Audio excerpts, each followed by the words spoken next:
Okay, good evening, everyone, and welcome to the Core Catalyst Community webinar.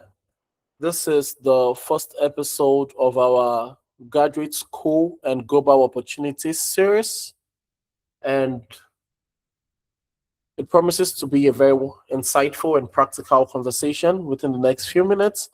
And I would want to thank you for joining us this evening. So, quickly, would be moving on to the main session, and our first speaker is Ibrahim Okikiola Lawal. He's a 2023 Erasmus scholar and has had a very distinguished academic journey, beginning from Kwara State Polytechnic, where he had his OND in electrical electronics engineering, and then proceeding for his bachelor's at the University of Ilorin, also in electrical electronics engineering, and then had the global exposure, which is what we seek to learn practically from him this evening. And that has taken him, first of all, to a master's in Central Nantes, which is a university in France, and he did a master's in electrical and electronics engineering, and then a master's in Universitat Politecnica de Catalunya. I hope I'm getting this correctly, but that is in Barcelona, Spain. And by virtue of being an Erasmus scholar, has studied across different European countries. And this evening, he will be sharing with us key lessons as to how for every one of us who aspire for graduate school, we can also make that journey. And so the call is being recorded. I would plead that our mics stay muted. Our videos should also be off. For example, Miriam and every other person on the call, please put off your microphone and put off your video. But also feel free to share the invite to have other persons join us.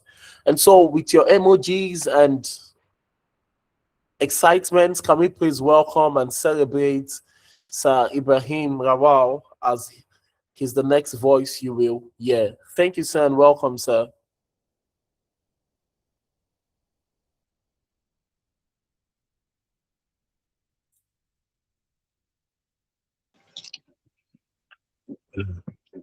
Hi, I hope you can all hear me. Hello? It seems no one is hearing me. Can you all hear me? Yeah, we can hear you, Mr. Lawal. Okay. Yeah, first and foremost, it's my pleasure to be here today. And without wasting too much of the time, I would go directly into business. So I'll be sharing my screen now so that we all can see my presentation slides. I want to start now, entire screen, blah, blah, blah. Yeah, can you all see my screen? Oh, well, that's Yes, just- okay.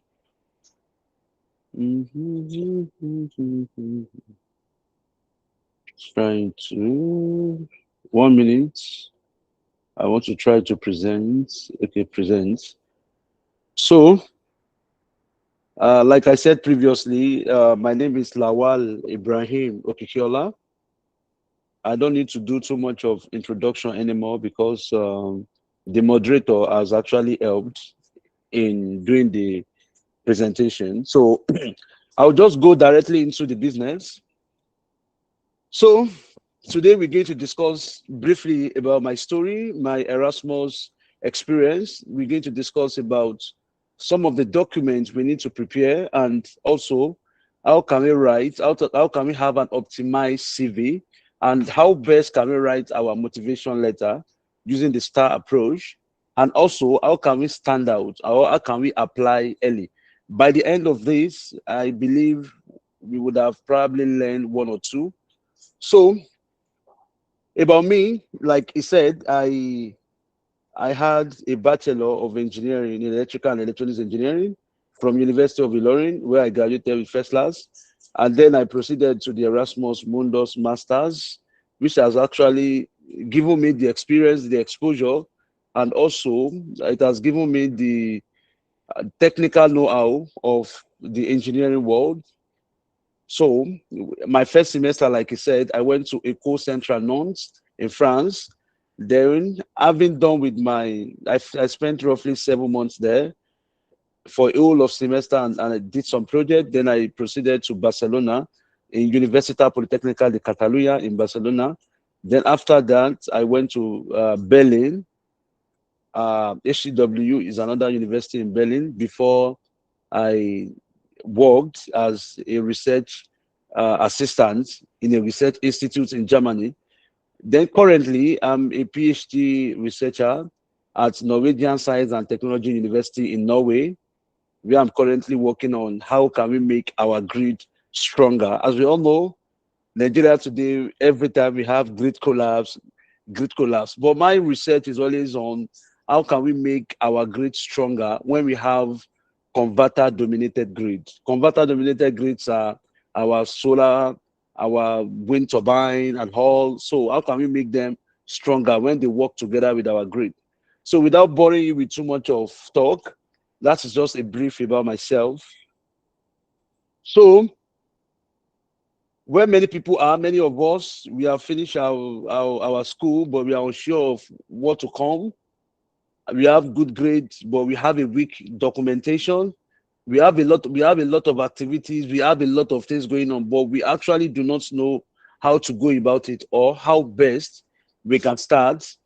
I want to be very sure, can everyone hear me? Hello? Yes, sir. We can hear you, but Yes, we're sir, Uh-huh. we not can hear seeing you, your sir. slides again. But it's not what? We can hear you, but we're not seeing your slides, please. You are not seeing my slides. No, sir. Yes, sir. I've been presenting things. I'm so sorry for that. I never knew this. Share. Can you see it now? Can you see it now? Yes, we can. Yeah. So this is where I am. I thought everyone could see my slides the other time. So I will move so that we can have a very fast session. A good application is not the loudest one. It's not about writing 5, 10 pages. It is the word, is the most coherent one. It's a story that concatenates. It's a story that can link together. So which we're going to look into today. So Erasmus Mundus is an high-level international master's program that is delivered from consortium of universities. Students usually study in several universities and countries. It is a scholarship available, and part of the advantage is the mobility. You have the exposure and also the integration and the identity. Now, let me just give a very lucid explanation to this. Because in the world today, when we are looking deeply into scholarship, Erasmus Mundus really stand out for many reasons. Number one, it's a joint European scholarship whereby you're not really focused in one country. You have the opportunity to study in more than one university, which is a beauty, which is a beauty to your profile. For example, it's even a flex apart from the fact that the education, the experience, it's even a positive flex for your profile. So in Erasmus, you have the opportunity to apply for more than one program. It's going to be out in a couple of months, maybe in 3 or 4 months or 2 months' time. In that case, you will need to go through the Erasmus catalog. I'm still going to explain that later. How can we search the Erasmus catalog? How can we prepare our document? And how can we make sure everything is in intact? And how can we submit a very formidable application? So the Erasmus Mundus, it is all about the EU, European Union, different kind of universities, mobilities, cohort, and excellence. So in this particular scholarship, it's just, you do not sell it as just a free money. I just want to japa, so I don't really need this. No, for you to win this scholarship, you have to be very intentional. You have to be extremely intentional. And for you to be extremely intentional, it means that you have to submit a very wonderful application, which we're going to talk about. What do we mean by a wonderful application? It's not about having a first class or having a strong 2-1. It's not about that. It's part of it, but it's not the whole of what is meant by a strong application. So what the scholarship can cover, it can cover, you don't have to pay school fees because education is very expensive. That's why sometimes we are lucky in Nigeria that most of our education, they are practically free. Pays a school fee of 100,000, 50,000, they are practically free. Outside of the world, education is very expensive. A master tuition fee in Europe can cost close to 10,000 euros, which is roughly 15 million to 20 million euro. So, but with this scholarship, you don't have to pay any school fee. Apart from the fact that you don't need to pay any school fee, there's another good advantage, which is you have the monthly stipends. There are some monthly stipends that you have 1,400 euro per month without you doing any extra job. That is enough for you to cope.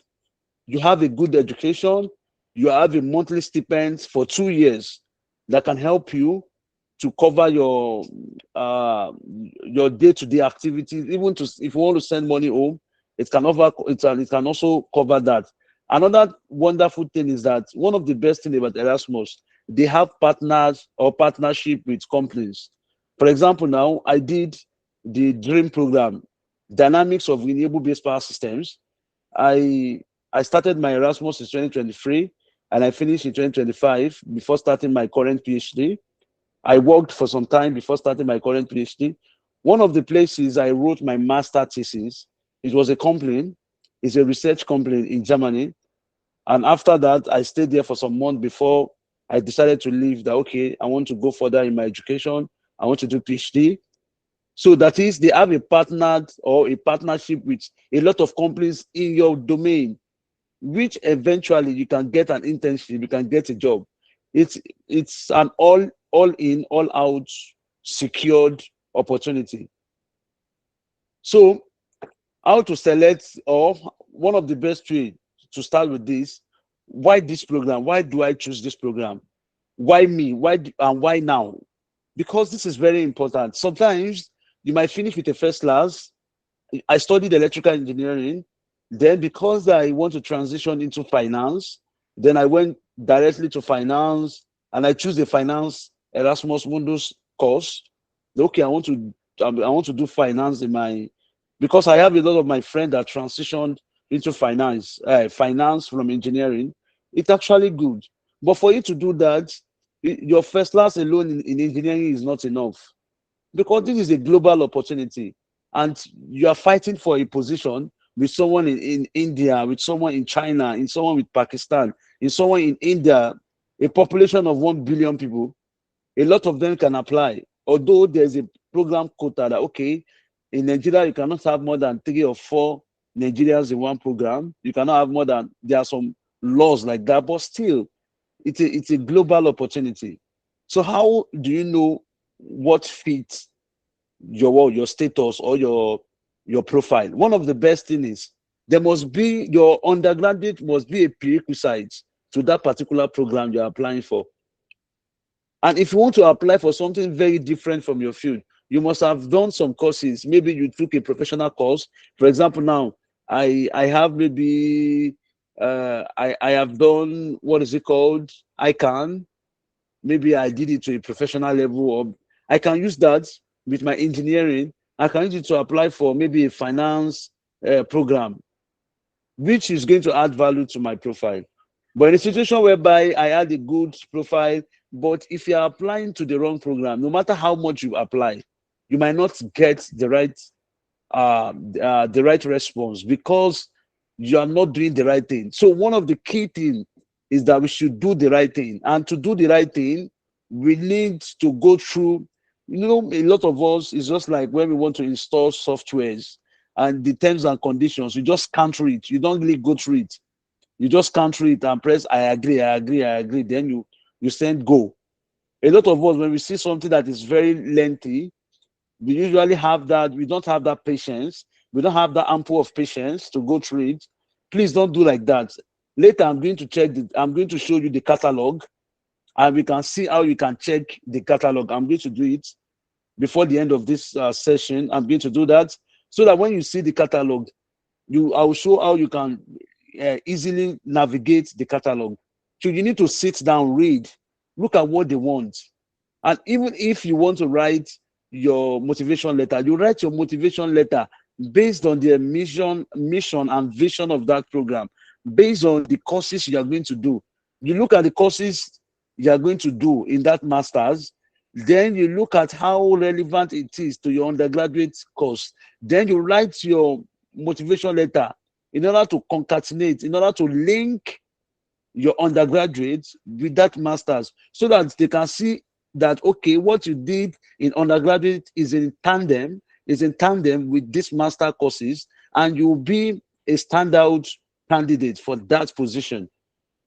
So you don't just write because what you are writing is very sweet to you, and you assume you finish with 4.9, so you are untouchable. No. When I applied for Erasmus, I finished with 4.65, and I have a friend that finished with 4.8. I have another friend that finished with 4.7 from another university, and they were not able to get the position. I was the only Nigerian that was given that position. So it means I'm not the one with the best CGPA, and I'm not the one with the best profile. But because my motivation letter is very in line with the objective and vision of that application, of that program, so it is very easy to get into that program. So it is very important, not just a very good application, not just the profile. You have to make sure that what you're applying for, you fit. Even if you are not 100% fit, there's a way you write it. You can write in the aspect of curiosity. You can write in the aspect of self-project that you have done that is in correlation with that program. So choose the right program, your academic fit. All of these are not very, very important for us, to be frank. Who cares about mobility fit? If I ask, everyone is willing to go to China if you have the opportunity. We are willing to go to any part of the European country. So far, there is no war, and you are not restricted in terms of any immigration abuse. So the mobility fit is not really a problem for us. Now, at the moment, we are in June to August. This is the time for us to build our profile. I'm still going to talk briefly on how we can build our profile. The next one, by September, now to September, you shortlist the documents that you know. You shortlist the program that you know. You can apply more than before. There was a restriction of 2 or 3 programs, but now you can apply as many as you can. What am I saying? And there's something about life generally, which of course I believe in.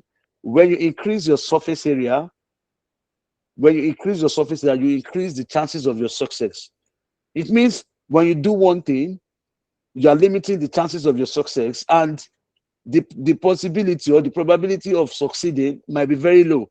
But in a situation whereby when you submit many applications, mind you, many quality applications, it's not about using the same SOP. You just change name and you submit. That is not a good application. When you submit a solid and quality application, it will be very easy for you to get one.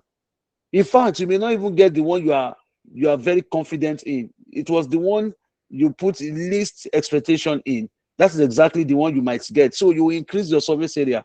So when you increase your surface area, you might get what you want. So you shortlist the number of programs, even the one you see that you are not really, it's not really in your direction. Just apply. You are not using money to apply. It's just your time. Then you draft your document. Do not try to just allow AI to write for you. You can take a lot of inspiration from AI, trust me. Even those of us that we are doing PhD now, if I open some tab for you, you see a lot of ChatGPT tabs, a lot of cloud tabs because they can enhance our thoughts. They can help us with a lot of things. But don't give them the steering to do your work for you. Trust me, they might not go. They can do the right job if you know how to use it. But most of the time on a general platform like this, I would always suggest that make sure you do it yourself. You can now use it to enhance, but your original thoughts, let it reflect. Let it reflect because the AI was not present when you were doing your undergraduate. So the AI will not understand your struggle. You'll be the one to be in charge of your struggle, to understand your struggle, to write your struggle in a way that is going to be captivating. It's going to be like an additional to your profile. So that is very expedient for us to note that you can start drafting. You can start drafting now. When you write, there's something beautiful about writing. Some weeks back, I submitted a conference paper. I met with my supervisor. Everything I have written to me is the best. I was in love with it. Wow, this is very good. And my supervisor, he started looking at it. Wow, this is very great.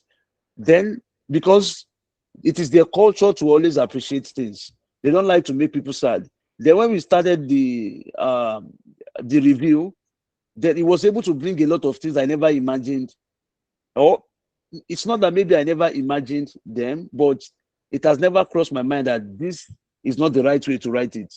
After the end of the review, oh, what I've written is trash. So it happens like that sometimes. To you, you might believe you have written another version of Shakespeare's writing, of course, and you might have written nothing. But when you start drafting early, one day you can just read what you write. Am I the one that have written this? No, no, no. This is not what I want to write. Then you write again. And another way, let me tell you another thing that I used to do. Most of the time when I write, I do self-criticism. And one of the best way to do self-criticism is this. I hope because of time, because I can talk a lot, I'm into the talk now. The energy is coming. Can I continue? Hello? Yes, I can continue, sir. Okay. So one of the best way I do self-criticism. How do I do that? I can give for example, I wrote something now. I can give it to any AI. Now, assuming you are the reviewer of this scholarship, and I submitted this particular essay, how are you going to review it? And I want you to be very critical. Then you see, it's going to be very brutal with you. That, okay, if I were to be part of the reviewer, I'm going to comment on this, I'm going to comment on this. Then after that, you now say, okay, in those areas that you considered as my weakness, how do you think I can improve it? Then it's going to tell you that, okay, if you have this, you can use this, then you can gather information to make it better. After that, open another page. Don't use the previous page. Tell that page to do the same thing until you did like 10, 15 times, to the extent that before you know it, your original thought will be so polished that when you read it, you feel happy that no, this is a good job. Because then after that, you can now give it to scholars, you can give it to friends that you know they are better than you, or they are already in the scholarship program, they know more. Then you can give it to them to review. And trust me, when you do that, they will even appreciate your good job. But mind you, I never said you should allow AI to take the steering of your work, because most of these applications, they scan it through AI detector, and it doesn't make sense when the whole of your work, they pass through the AI and everything is detected. Although it is subjective, to me, it is very, very subjective, but that is not the discussion of today. But my style at which I use the AI most of the time is exactly what I have just discussed. I can use it to brainstorm an idea. I can use it to simplify, but I can never allow it to write for me, because it is not me. It is definitely not me. So, referee, this is also very important, and I will not wait till December, because a lot of time the country is in a state of discombobulation, I would say. A lot of people, I personally, I don't think I want to leave Nigeria until I started seeing half of my classmates leaving. That was how the reality dawned on me, and I have to also leave. So our lecturers in the university, they have a lot of people asking them for a recommendation letter. So start now. Just call. I just want to check up on you, sir. I hope you are fine, because you are going to need them. If you are applying for 5, definitely you need 5. You need 10 referees. 5 from one professor, 5 from another professor, making 10. That is, you need 2. So, and that is not easy to get. And that is the hardest part of this application process. You need recommendation letter. And to get recommendation letter, if you do not have a formidable relationship with your supervisors in the university, you can also use one from your place of work, which is very good. You can have a colleague that has maybe a title, what is it called? Letterhead. They can use it, but most of the time, your academic lecturers. And another thing that is very important, a lot of those lecturers, trust me, a lot of them, they act like farmers sometimes. When they write for you and you read what they write, you might cry. Sir, you are a professor, you are a doctor. Why are you writing like this? Sometimes you can tell them that, sir, I know you are busy. I can just draft something. A lot of times, that is what I do. I draft my work. I send to them. They can remove anything they want, but at least everything will look so connected. So most of the time, I like to draft, because they may not really have a fresh memory of me, but I can reignite that memory to them, so that they can have a good memory of me. So most of the time, it is very paramount for you to do that. So, and when you submit your application, by some program by December, some program by January, some program by February, you'll be called for an interview. The interview is not very hard. Maybe when we get there, we can have another session on interview and blah, blah, blah. Then by May or March, May, you're going to have your results. Maybe you have been admitted or not. So the core documents, so you will need your degree certificate, you need your transcript, you need your CV, you need your motivation letter. Otherwise, some people call it statement of purpose. You need your recommendation letter, like we have just discussed, and you need your passport. Because all of these things, you do not have passports, your NIN, you can't travel with your NIN. And some, they may require an English proficiency. But most of the time, for example, I went to the University of Ilorin. I can just send an email to University of Ilorin that I need an English proficiency, and they can send to me, or they can send to the program directly. Most of the time, that suffices. And most of the time, they consider Nigeria as an English-speaking country. But at the same time, you can take the letter from your school that shows that the medium of communication during your master studies is English, which suffices, I would say. Then you need proof of residency, you need publication. Publication is not necessary. I do not have any publication when I got my master's. Even when I finished my master's, I do not have publication to get my PhD. It was during my PhD that I published my master thesis. So publication is not, but when you have it, it will beautify your profile, but it's not a must to have. It's not a must to have, but when you have, it is good to have. Then you need to do some volunteering, some training certificate. We call it mocks. Maybe I'm going to talk about that later. I want to be fast because I think we have a lot of things we want to do aside this. So you need your passport, transcript, CV, SOP, reference, evidence, portfolio. Now, this is very important. Your final year, most of the time, try to beautify. Now we have ChatGPT. Those final year projects that you do, you can use ChatGPT to understand it well. You know, a lot of us, our final year projects, we contract it to someone somewhere to write it for us, or to build something for us. We just go there, la cra la po. We don't even know much about our undergraduate projects. Now is the best time for you to familiarize yourself. And it is very easy. You can use the necessary AI. Okay, this is what I did in my bachelor. I want to understand it. It can break it down for you. You can understand what you did. Your project, because those are the things you are going to brand in your application. They don't look. One beautiful thing about Erasmus, nobody knows how big or small you are. It is what you sell to them, they are going to buy. Even for me, I don't know, maybe I should say this because it is not very ethical. If I want to apply for, when I was applying for Erasmus, the program I'm applying for, I'm changing undergraduate projects. I'll just find a project very similar to the program. and I will say, this is my undergraduate project, and I will go and read little so that I will be able to defend it. It's not good. It's not very ethical. But I'm so sorry. Something like that, I used it because there's no way they can. Even the school, they don't even have a track. I've been done for some years now. I don't think if I come as supervisor now, what is my undergraduate project? I don't think he's going to remember. So, because it is always good when you have a project that is very related, very close to that program. When you have done a project closer to that program, they consider it as something worthy.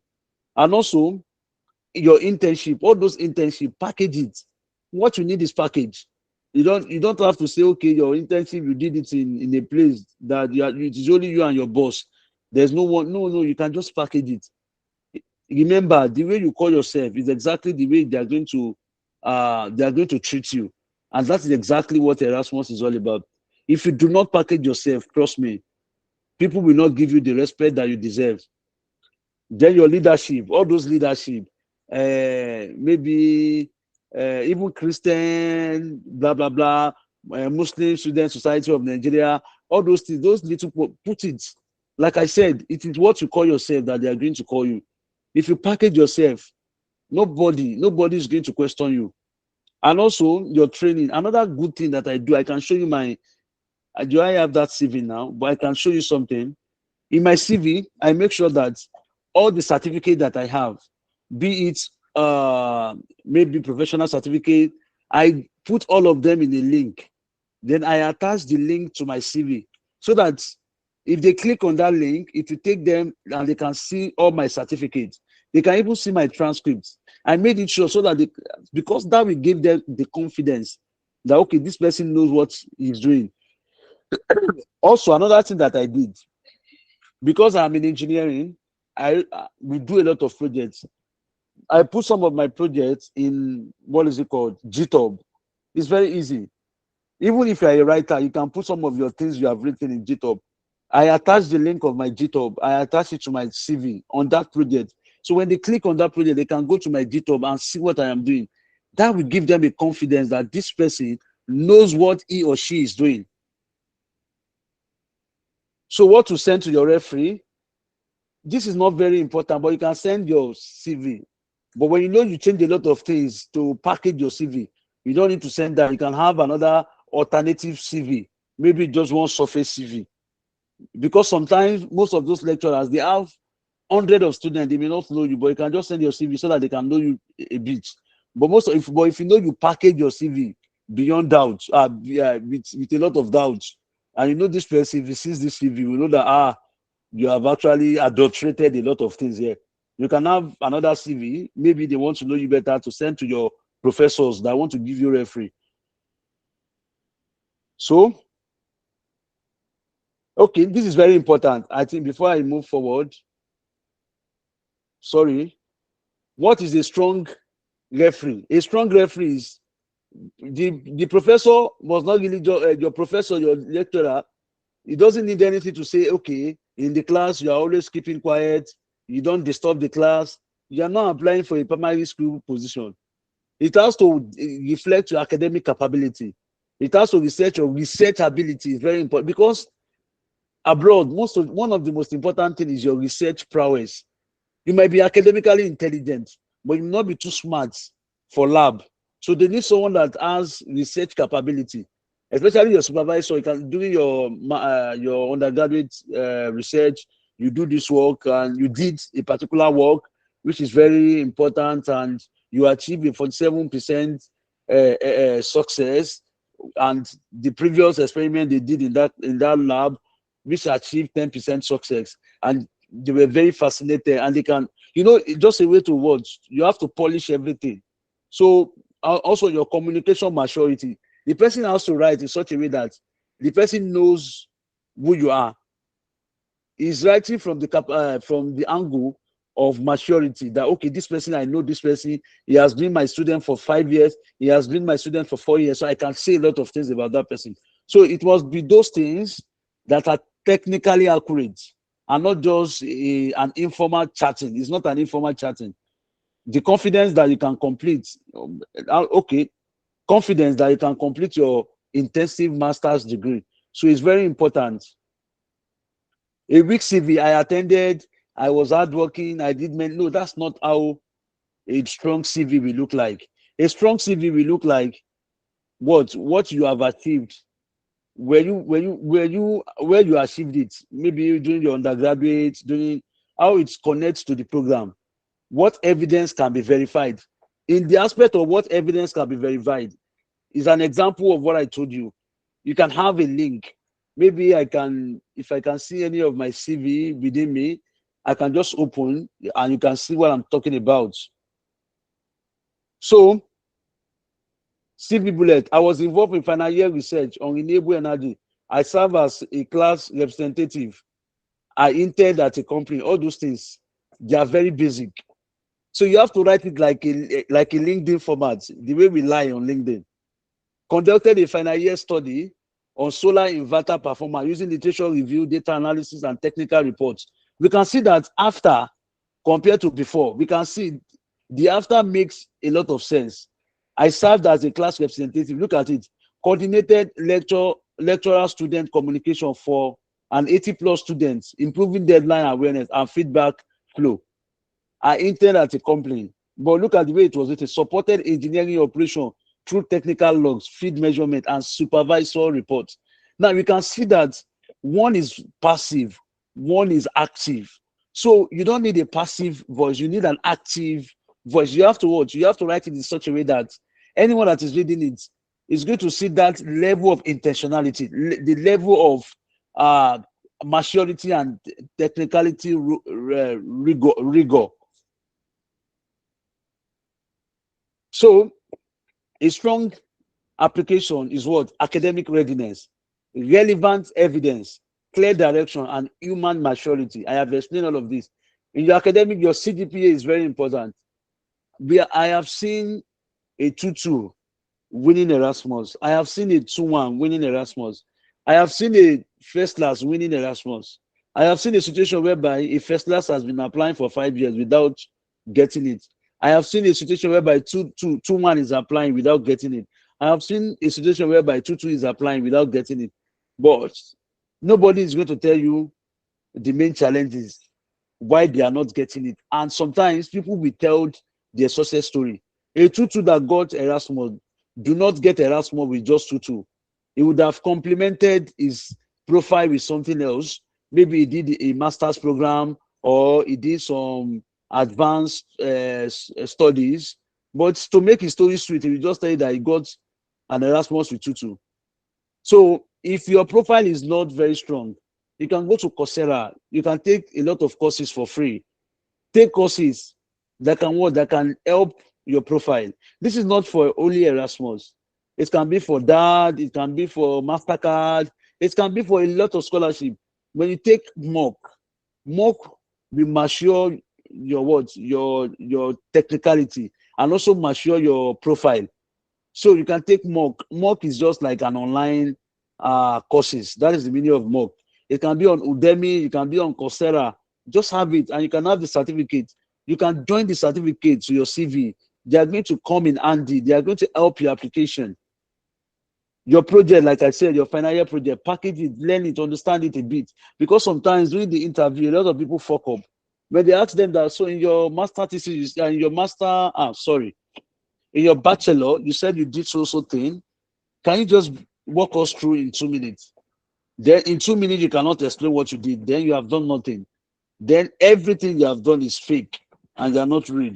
If you are not able to explain what you did for a whole of a semester or 1 year, if you cannot explain in 5 minutes, then something is wrong. So you have to make yourself acquainted with what you have done. It's very easy. You don't have to be on any stress. Just be diplomatic. And also, like I said, package your profile. Package your profile. It's very, package your profile means you should put some spice, but don't over spice your application. Because over spicing your application, don't change your degree. If you finish with 2-1, it is 2-1. If you finish with first class, it is first one. Because if you adulterate or doctored any of your document, it's a serious offense. So what I'm saying is just some activities you've done that are not really documented. Like where you work, your work experience, they are not really documented. They cannot call where you work that did this person work there. No, maybe your school, maybe your leadership. Those things, they are not really documented. You can put some efficacy in those ones, but your documents, like your, what is it called, your transcript, your certificate, please do not do anything to those ones, because those ones, they are confidential documents, and they are documents that you will need forever. So please do not touch those documents. They are very important. Please don't touch them. And again, I need to say, okay, I think I can say it here. A strong motivation letter has one clear thesis. This program is the logical next step from my past evidence to my future contribution. So you must be able to link why you want to apply for this master's, and of what benefit will this master be in your life. What do you tend to learn? What is your aspiration? How your aspiration is connected to that master's. If you do not understand anything, look, even for I told myself, and most of the time I joke it around my friend that we are doing PhD together. I said, now I can tell you that the PhD of 10 years ago is different from the PhD of today. 10 years ago, they need to read 10 papers to get an idea, to get what they do, what they need to do. Now I can download 3 papers and use the AI to phantom what to do in 10 minutes. Then I will know what to do. I can know what to do better. That is, the life we are now has been simplified to a level of to a level of conviction. Only when we are lazy or we don't have the mental capability to decipher or to make things out of it. So it's very important. Now, you can even throw your profile, your CV, your transcript, upload it. Go to the program. Everything in that program, copy it, put it in ChatGPT. Okay, I want to apply for this program. What is connecting my program, my CV, my bachelor, my academics? How is it well connected with this program? What is my weakness? How can I work on my weakness? Those are the things you can do even before you talk to someone for help. Even before someone come to rescue you, you can do a solid work for yourself. Because sometimes you talk to people, they will tell you that, okay, I charge for my time. If I want to help you to review, I charge 25,000 per paper. And I can't blame, that is what they do. But for me, my mouth can be very sweet to see all of these things, and you might message me and I'm not responding. So sometimes that's exactly, I'm not saying I'm not going to respond. I'm saying that what I'm trying to say is that you can even help yourself to the point that even in the end, no one is there to help you. You can help yourself. That is exactly the point I'm trying to drive at. So you have to make everything to connect, like I said. So writing your motivation, don't just write motivation. While I was growing up, my father died and we were not able to further our education.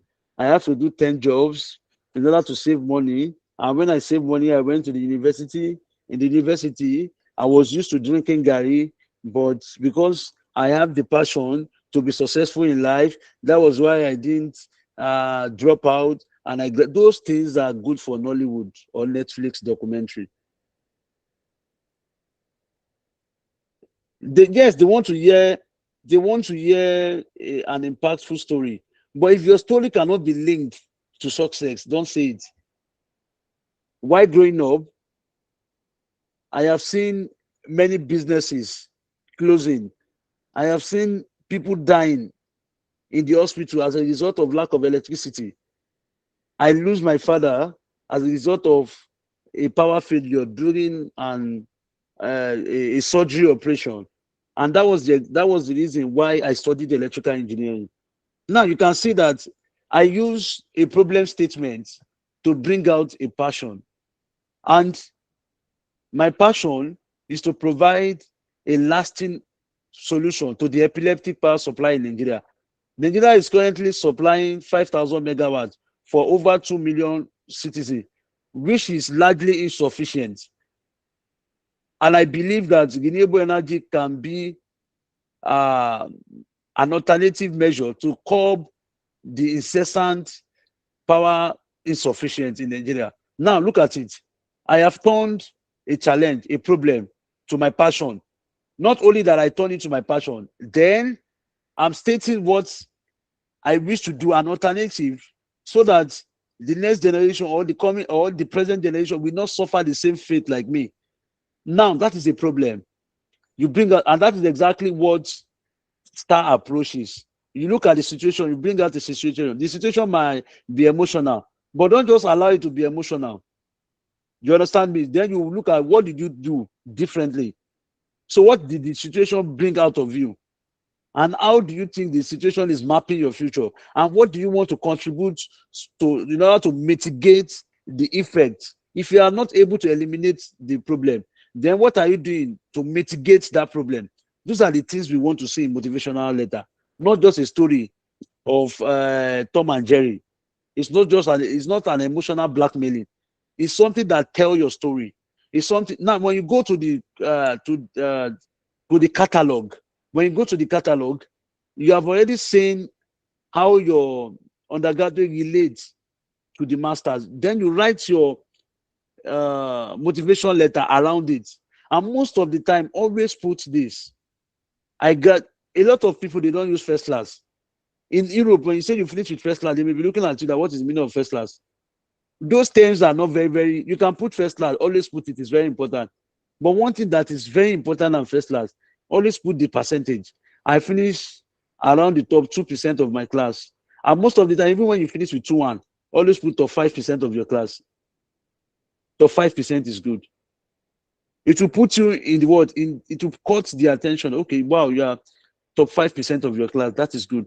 So if you finish with 4.3, 4.2, 4.4, you can be in top 5% of your class. Or you finish with or you finish with first class, you can finish with top 2% of your class. So when you quantify your position, it adds value. They like it, they appreciate it. Always try to quantify your position. It's very important. So, like I said, you look at how much your CV, how much your program, the program you are intended to apply for, and your undergraduate, and the experience you have, and your your bachelor project. You link all of them together in such a way that anybody that is reading it, we know that you have done your assignment perfectly. Anyone going through you should know that this person is intentional. This is not just a random. This is not just a random, what is it called? A random motivation letter. This is a very intentional motivation letter. Now, I started doing NYSC. This is just an example of the star approach that I'm talking about. I started doing NYSC and I learned leadership, teamwork, and communication. This made me interested in development and international education. This is very good, but it is not very, very good, if you ask me. Sorry. Oh. Now, look at the star version. It's not video. Look at the star version. During NYSC, I observed that many students had limited exposure to scholarship opportunities. I took responsibility for organizing a small guidance session, prepared application resources, and helped participants understand document requirements. This experience strengthened my communication and mentoring skills and confirmed my interest in using international education to create wider local impacts. Look at the two. They are saying the same thing. They are telling the same lies. But one is a better liar than the other. And that is exactly what you need to be. You need to be able to communicate your information in such a way that it will be very impactful. You can say one thing. It's just like if you are a Yoruba person here, there's a way you say something and someone will get mad at you. And you say the same thing and the person will laugh. What differs is your tone. The tone at which you say it will surely pass the message. Maybe the person will laugh or the person will get angry. And that is exactly what we're talking about. Your situation, your information is impactful. But if you do not know how to tell the story, trust me, nobody is going to buy the story. So you have to learn the best way to tell your story. So this is just some of the way your opening, state your field, your target program, your central motivation, academic foundation, evidence paragraph, program rate, and future contribution. And most of the time when you're writing Erasmus, even if you don't have the plan to do PhD, just continue. And one of the best things I used to do is this. the program that I want to apply for, I will go online. You can even ask ChatGPT, or you can ask Google, what are the PhD study, the PhD research in this domain, in this particular topic. You take the program name. It will give you some topic that people are working on.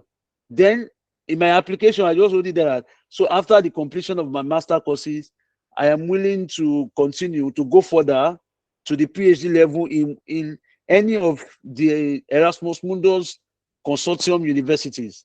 So that, and I'm willing to work on this project. Now, it is passing a very tricky message. What is the message? You already know what you even want to do after your PhD, after your masters. Not that you know what to do alone. You even have an area of specialization.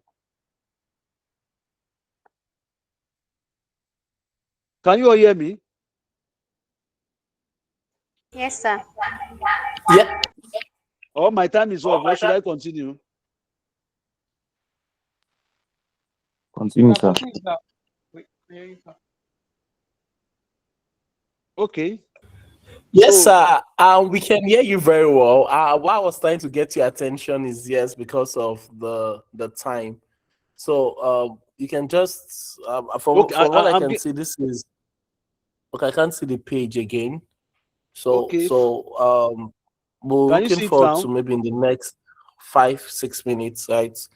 Okay, I So can make it that's fast. that's why I was trying to get your attention But please, am I there. communicating? Behind, sir. Please, am I communicating? Yes, sir. Yes, sir. Okay. Yes, sir. So you follow the star approach, you write it. That is exactly why when you read some motivation letter, you feel captivated. It doesn't start with our usual way. In the 1950s, I read a book titled, in that book, I heard that leaders are just like servants because they serve, and the people they serve are the leaders. And that was exactly what builds my interest on leadership. Now look at the way the whole thing started. It doesn't start with my name is this, blah, blah.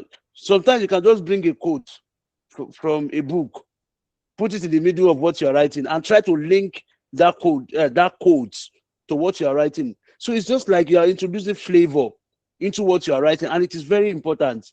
They want, because another thing why they like seeing those things, because in academics, you are not just going to school to pass the exam alone. From master level and above, they want you to write academic papers. So if your writing skills is so bad, then you are not a perfect fit for graduate studies. Because in graduate studies, you need to communicate your research, you need to communicate your scientific contribution. So without you having a good writing skills, to them is a disadvantage, even if you have a good academic competence. That is why you have to introduce all of this flavor. But no matter how much you want to introduce this flavor, beware of salt. Don't oversalt your what is it called? Your motivation letter. Still try to be in moderacy, but make sure you pass your information in such a way that even the devil will glorify your name. So, technical proof, project report. I made mention of this. Project reports. You can put your undergraduate project, put it in GitHub. You're just packaging yourself. Most of those projects that you did, even some of if you are working and you get some things that you did, put it in GitHub or put it in you can put it in Google link. It doesn't have to be GitHub. Put it in Google link, put the link in your CV. Maybe I can show you later how, if I'm able to open one of my CV. Then your leadership proof, all those leadership proof, put it. If we don't have the letter, just write it as word. They don't need the letter, but the letter will just show that you indeed have it. But white people, they don't have trust issues. It is what you call yourself that you call yourself. The mock, this is the mock I'm talking about. They are the online courses that you take. So different applications do not say I am passionate. No, they show traces of preparation. So through your application, we must see that, okay, you have done a reasonable project, your writing, reflection, community impact, and realistic career direction. So document mistake, same SOP. I made mention of this. Same SOP for every program. CV that is too long and unfocused. Unsupported achievement. I designed a model that was able to solve diabetes in 10 days. Even the people that have been in research for 50 years, 30 years, they have not done that. So your achievement, they have to be reasonable enough. You don't have to extremely overhype. Even if you want to overhype, you don't have to extremely overhype. So list your field, career. These are all of the things I have discussed. Week one, shortlist and track your CV. So the real advantage, many people start when the deadline is close. You stand out by preparing before the call opens. So I study my strongest evidence, blah, blah, blah. Keep it specific. A selector cannot rank vague passion. Pick one target program and answer which two courses matches your background. Which thesis or intensive direction interests you? Which past experience prove readiness? Those are the things you ask yourself when you are writing the letter. You have to, okay, which future problem will you work on after graduation? I have made mention of this. I look at the program, I go to Google or any search engine, I look at research work they are doing in that program. Then I can say, okay, after this master, I want to work in this direction. I want to do this, because it will show that you do your assignment and you understand that particular project or that particular program very well. So question we can handle quickly: can I apply with notification of results? What if I do not have a first class? What if my field is changing? How many programs should I apply to? I have answered that. Is IELTS always compulsory? I have answered that. You can have a lot of time they waive it for Nigeria, and sometimes you can have a letter from your school that shows that your questions and all you study in English. How long should my CV be? Your CV, you can submit 3 to 4 pages, 2 pages, 3 pages, 4 pages. Like mine, in one of the program, it was 2. In another, it was 3. In another, it was 4. It depends. But make sure that you are not regurgitating the same thing. And make sure that every section is very important. The one that are not very important, you remove it. What if I have no publications? I have answered that. It was when I started my PhD that I published my master thesis. Even my PhD position that I got it without publication. So publication is an added advantage, but it's not very, very peculiar to the application. How do I approach my referees? I have said that. You start now by toasting them.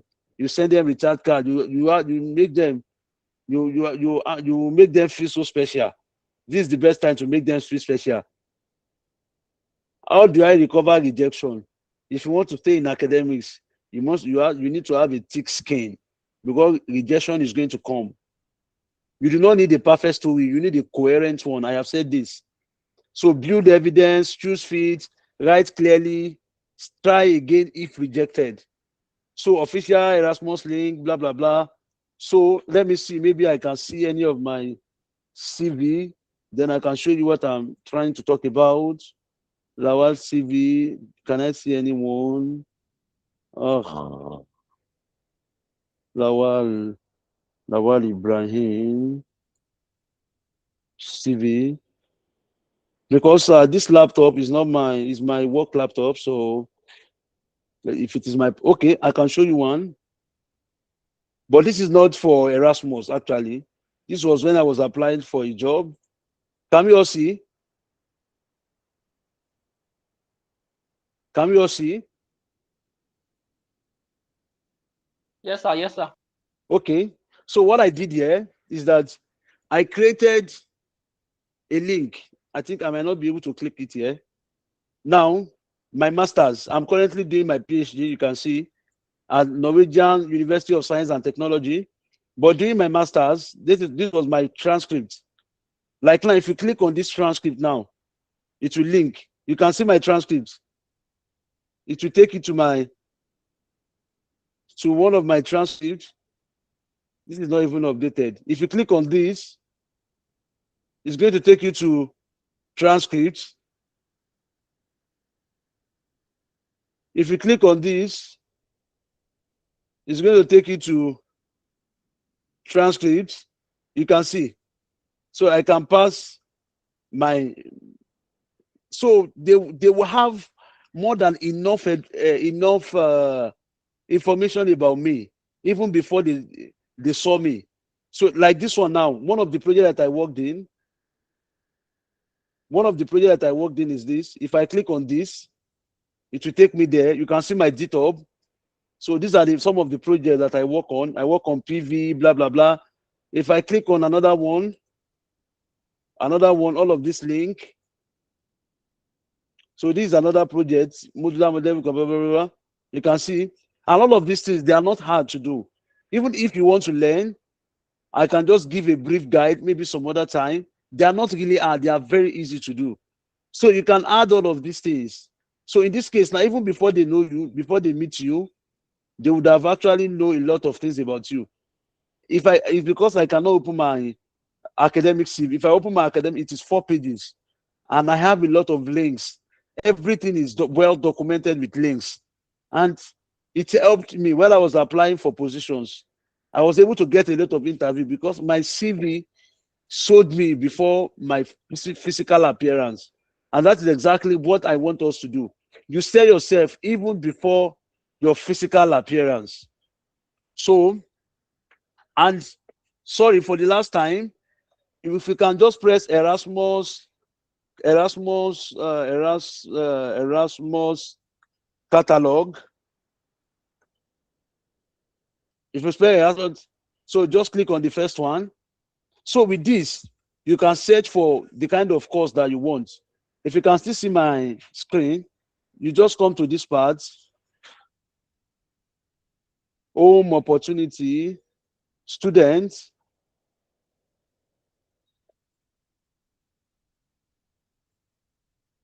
Let me just accept cookies.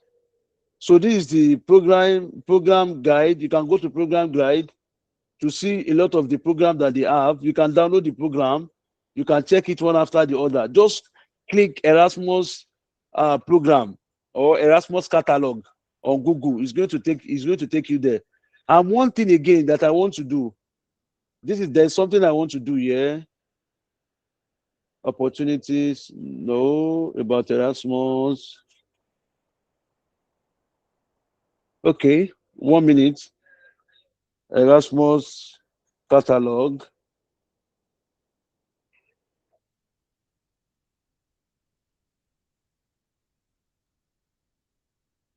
Now, let me just take something as an example. For example, now, these are some of the courses of Erasmus. Like my course now, search by name of course. My course is Dream. For example, now I want to start about Dream. Explore. This is Dream. Now, if I click on Dream, now, Erasmus Mundus Masters, blah, blah, blah. It has everything, but most of the time, there are 2 things to this. How can I close this rubbish? Most of the time, you cannot get a detailed information from this. The moment that I know that, okay, it is Dream Erasmus, I can just come here and do Dream Erasmus website, because it is always good to go to the website of that particular program, because when you go to the website of that particular program, this is it now. Now you are now in that particular, because if you go to the main Erasmus program, you only see a generic information. You won't see a detailed information. Now I am in Dream Erasmus program. I can go to the curriculum. So now I'm in the curriculum now. Now these are the things you are going to do if you apply for. Then you can check your transcript to see. Okay, I think we did optimization. Oh, we did control of electrical drive. Oh, you go to the second semester, you look at it. Okay, analysis of control. We did this in my university. You will now link your courses. You link into it, the courses they are going to do in the masters, to show that, okay, you have a prerequisite knowledge. And if you are given this opportunity, you are not going to struggle. Of course, you are going to struggle. You are going to struggle a lot, but you give them the impression that you are not going to struggle. So those are the way. And you can see a lot of things about the admission. Who can apply, how to apply, deadline, blah, blah, blah. Who to apply, you see a lot of things here. You can see now, applicant must be fluent in English. But they will still tell you that there are some, okay, now let me use this one as an example. You realize that is the English language certificate mandatory? They will tell you yes, but they will give you exception to some countries. Now, the country that are accepted, you will see Nigeria from it. This is Nigeria. That is Nigeria. Nigeria is exempted from submitting English proficiency. And there are some, they will tell you that, okay, Nigeria is exempted, but you need to submit a video. You need to submit a letter from your university that says your undergraduate is done in English language. So those are the way you can have a very solid application. You do it in a way that it will be very, very intentional. Who can apply? You will see who can apply here. A lot of things, anything that you need, everything is on the. For example, now maybe you want to apply for a PICO Erasmus. Once you take it will take you to, you can see now, it will take you to the program. From here, you'll be able to see all the program, about the program, the curriculum, so that you can link, you can see the vision, the mission of that program, what they tend to achieve with this program, why they want this program, the career in this program. And this was exactly what I was talking to the other time about the partners companies. You can see the partner companies here. You can even link them in your you can see partners company. You can see they will tell you about their partner companies. These are the partner companies, the universities that are concerned. These are the universities, and they will still tell you about the partners they are currently working on. Associated partners, you can see now. These are academic associated partners. These are industrials, Airbus, Blue Technology. You can see a lot of companies here. Pure Power. These are companies in different parts of Europe. And these ones you can apply for internship in these particular companies. So those are the things I'm talking about. I'm deeply sorry if I'm too fast. I think I'm going to drop my what is it called? I'm tired. Yes, I was just about asking if we would have access to the slides, right? Of course, I can send to you later. Okay. Thank you so much, sir. There's really so much for you to say, and that's not surprising because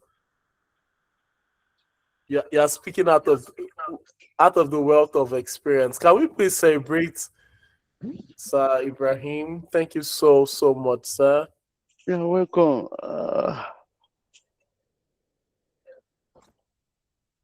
Yes, I believe everyone on the call. So you've learned practically how you can approach the Erasmus scholarship.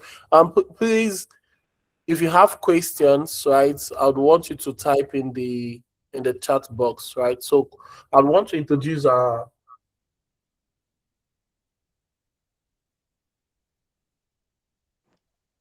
Thank you, sir. Okay.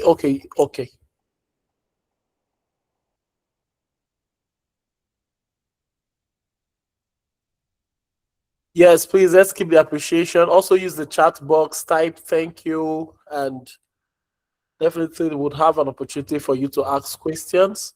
Yes, Grace Cynthia, that also stood out for me. When you increase your surface area, you increase your chances of success, you multiply that. Thank you. So moving on quickly because we are behind schedule, right? I want to see how we can just work within time because already our speakers have done us the great honor of taking out this much time to speak to us this evening. So for our next speaker, sorry, is it echoing there? Because it sounds like it's echoing. No, it's not echoing. Okay. Thank you, Grace. So our next speaker, Mr. Nosa Inwe, he's a graduate from the University of Benin, Electrical Electronics Engineering, where he also received multiple merit-based scholarships and also combined academic excellence and leadership.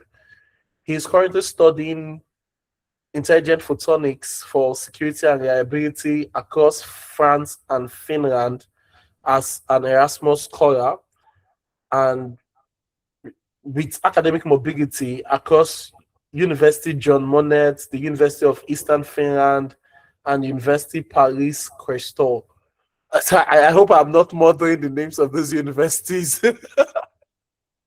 So thank you so much, sir. The next voice you'll be hearing is Mr. Nosa Inwe.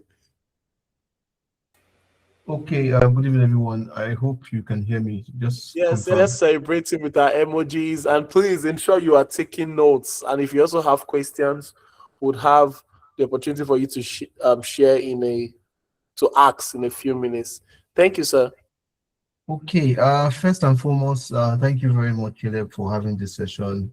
Well, actually reaching out to me, and it's quite an honor to be here and to be in the midst of you guys.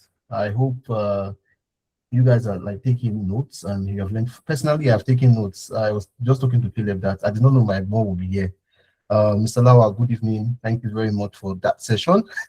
Myself, I was taking notes, and I'm just going to tell you, I was taking notes as per my senior colleague here, and there was so much knowledge he has shared, and I will try as much as possible not to do repetition, because I didn't know that he would be here. I would just have laid back and say, Caleb, don't worry. Let my boss speak, because from a serious amount of knowledge, you are lucky to be in this session. If for you, I would just apply all this, it's like short formula at this point. So not to waste so much time, I will not repeat. I will try not to repeat many things, because like what I said everything all. I was commend Salawa for that presentation. It was a very powerful one. So I would share my screen now, and yeah, we'll just get on to it. Give me a moment. Okay, can you see my screen? Okay, cool. So without much ado, my name is Nosa, like Caleb already introduced. So let me move this. Okay. So yeah, so I am basically here to talk to you guys about Erasmus and all that scholarship, because at this point, you have been given a full breakdown of Erasmus, how Erasmus works, how you can give yourself an edge while applying, right? So you're moving from NYSC. I think most of you on this call are recent graduates, fresh graduates. But forgive my assumptions. I know some people actually do NYSC after a couple of years from graduation, but nevertheless, I assume that you are recent graduates, and I think NYSC is a very wonderful opportunity. This is the best time for you to take advantage. It's a good time for you to take advantage of these scholarship opportunities that are available. It's basically free money for you to set yourself up in life. Basically, you can see a very good example. Mr. Lawal here, he's doing his PhD in one of the top universities in the world. So it's something that you really want to look into and not miss, right? And you don't need to be a first-class graduate. You don't need to have the best grades to actually get these opportunities. And there's so many opportunities. If it's not Erasmus, it's Chevening, it's Commonwealth. There's so many opportunities for you to look into. And for my own story is kind of funny, because I never Erasmus was kind of like a plan B for myself. I actually applied to one of the programs. I applied for Erasmus towards the deadline, and that's one of the mistakes I made. Assuming I knew that Erasmus was this way, I would have probably channeled more energy. Well, but lucky enough, I'm here, and that's what matters. So I applied everywhere. When I finished my degree, or before I finished, I was in 400 level when I started hearing about scholarships, and actually I was into scholarship matter at the University of Benin. When I was doing my undergraduate days, I was applying for undergraduate scholarships, but I also knew about postgraduate scholarships, because I saw a lot of my colleagues that left, my seniors that left the country based on these scholarships. I was like, okay, if they can do it, definitely I can do it. You can see people that graduated a set from you, 2 sets ahead of you, and they have gone to really great places. So it's some sort of inspiration, right? So I do inspiration. I started preparing from 400 level, and actually I did not wait for the NYSC, how do you say it, the service here. Actually applied after finishing, like after graduating, basically. So I did not actually do the NYSC program. So that means that you can actually apply as early as possible. It's never too late. And also I know someone that also applied when he was in 500 level and he left immediately, like he finished, like I think the day he graduated was when a few days after he graduated was when he got the Erasmus offer. So like it's never too late and these opportunities are there. Imagine you that graduated, someone that's not even seen their final grade applied and got it. So it means that you can actually apply and there's no excuse or say, oh, you want to wait to build experience. Well, all of this, you can build experience, work experience and all of that, but at the same time, these opportunities are there for you and there are ways you can, grab them. So I'll try not to repeat so many things my boss already said. Yeah, because I never know what to I never know what to add to what he said, but like I took so much from what he said, and I'm very, very happy that I was on this call today. So basically, you have your NYSC. I don't know, some of you are concluded, or I don't know what stage you are at the moment, but it's basically 1 year for you to prepare for these opportunities. So what Mr. Lawal said, they said like this thing comes, you don't just fall into it, like you have to prepare for it. They don't just select any random person for scholarships. You have to prove yourself and show that you are the best fit, right? And that's one thing I'll talk about in the slide. So there are many opportunities for you. There's Erasmus, there's also like, so basically why I said Erasmus was kind of a plan B or maybe a plan C, maybe a plan B, right? I intended to go to the US, right? I was applying for direct PhDs. I don't know if many of you know, but you can actually like get a PhD directly from your bachelor's in places like the US, in some exceptional cases in Australia, in the UK also. But usually you have to like have a very strong profile to get this. But usually in the US, it's very, very common for you to get fully funded offers, get stipends, get your tuition waived, like PhD offers basically from your bachelor's. You do not need the master's, right? So I have many senior colleagues that have gone through this out, and as at the time I was looking for Erasmus, there were so many of them also left for like their PhDs too, and they're currently in the US. But right now, US has become something else. US has become something else. I'm not going to be going into too much politics, but a lot of things happened, and probably one of the reasons why I did not get like an offer in the US was because of politics. So forgive me, I have to go into politics. So basically, the new administration is very, very. I hope there's no US spy, but like but anti-immigration kind of. But yeah, these opportunities were existent, and I hope that maybe in the future they will come back. But right now, the US is not really like the top place for many people that are applying, because you know how it is. Even if you get, I have a friend that has like 2 offers, fully funded offers from top schools in the US, but he cannot go because they denied his visa twice, and then now there's like the total ban. You can't even apply for visa now, right? So just to confirm, like you can hear me, like if you can hear me right now. Oh. Okay, awesome. Okay, so this is just like a tracker I had during my during my application cycle, right? So I applied to 44 opportunities, and I must say I don't think you have to do this. I think I was very, very inexperienced at the time I was applying, and although I knew like okay what it entailed, but I was like, let's say I was trying my luck basically. I wanted to just test the water and see, okay, if I don't get it, I still have 1 year I can do for NYSC and then apply again. So I just wanted to know, get my hands dirty, and okay, let me apply and let's see what happens. So that's how I got to where I am. So I applied to 44 opportunities. I knew my profile. I did not have work experience. I did a first class electrical engineering, but at the same time, first class is not the only thing they're looking for. They are way, if you want to count the amount of first class graduates in Nigeria, so many. At each school, like for my department alone, like 10. For my faculty, maybe like 70. Now count the number of schools in Nigeria. So, but the good thing for Erasmus, for example, Nigerians always come, like we come top in Africa, and for a long time we have been top 3 highest number of winners of this Erasmus scholarship in the entire world. So this year, I think 89 people were awarded Erasmus. So there's so many programs. Erasmus has over 200 programs that you can apply to, and it depends on your field, your background, but you can always switch background. Like for example, I am doing intelligent photonics. My background is in electrical engineering. There's no direct relationship, although there's a lot of physics in electrical engineering, but it's more of physics than electrical engineering. So most of the things I did in my first semester were things I've not done before, right? Although mathematics is like universal, and that's the reason I'll tie everything together. But at the same time, you can actually switch fields. Like But you have to have a very compelling reason. You have to have evidence to show that okay, you are solid enough to cope.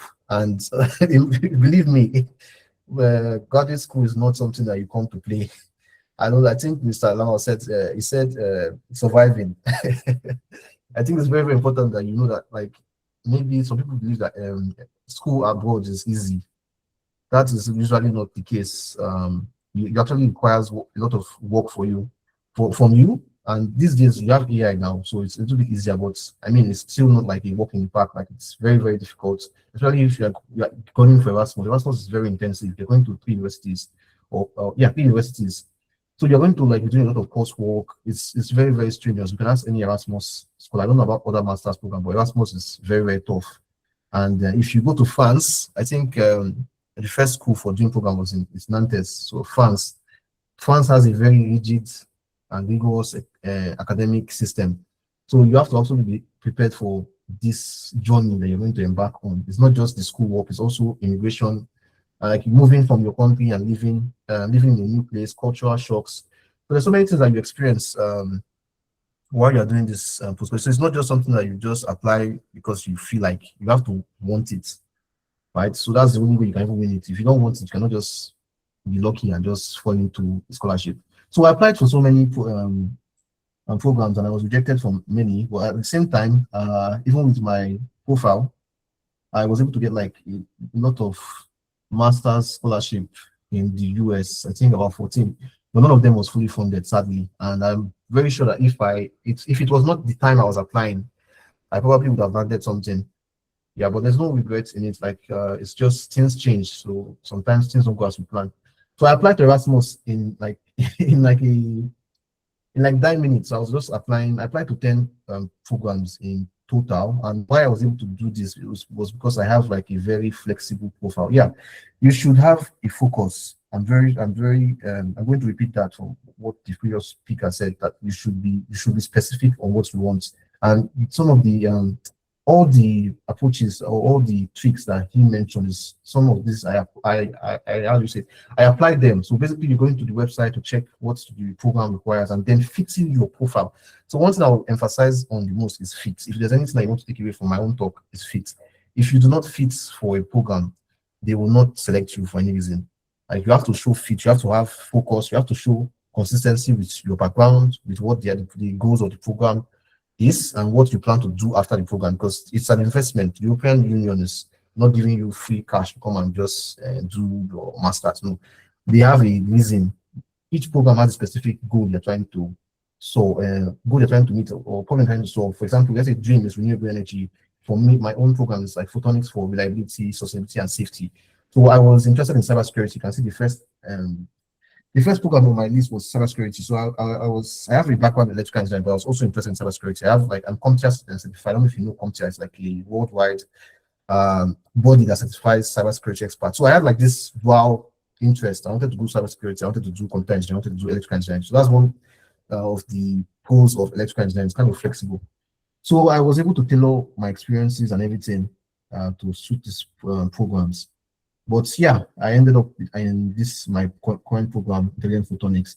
So my point is that you would face rejection. Rejection is a normal thing if you are going to apply for scholarship. So just prepare your mind for it. So I was rejected from more than half of the programs I applied to. The ones I got offered, I did not get enough scholarship. They were giving me like half scholarship or something.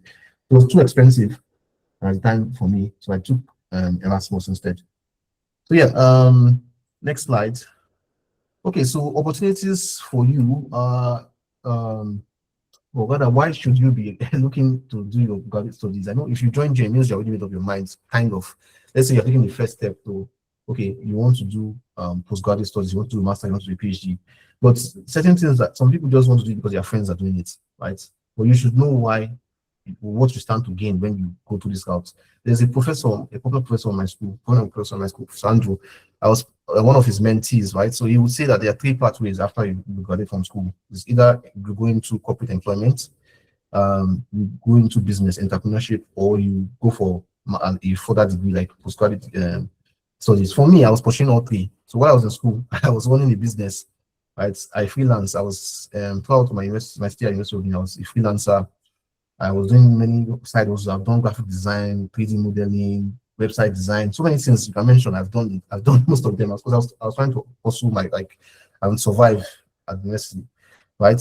And then I was also looking for corporate employment. I was also looking for because so I was trying all three. I didn't want I didn't want all my eggs to be in one basket. And these days, with the way the economy is, the way Nigeria is, uh, corporate employment is kind of dying off because when you have a company, there are not so many companies springing up. There are not so many startup culture is not here. There are not so many companies actually leaving. There are not so many investors coming in. You have to be very wary because it's not sure. You know how many people are graduating every year and how many jobs exist. We have gross unemployment, right? So you have to be open, right? And so opportunities like this is a way for you to get more skills, make yourself stand out. So if you're interested in research, getting more skills, you'll be exposed to so much.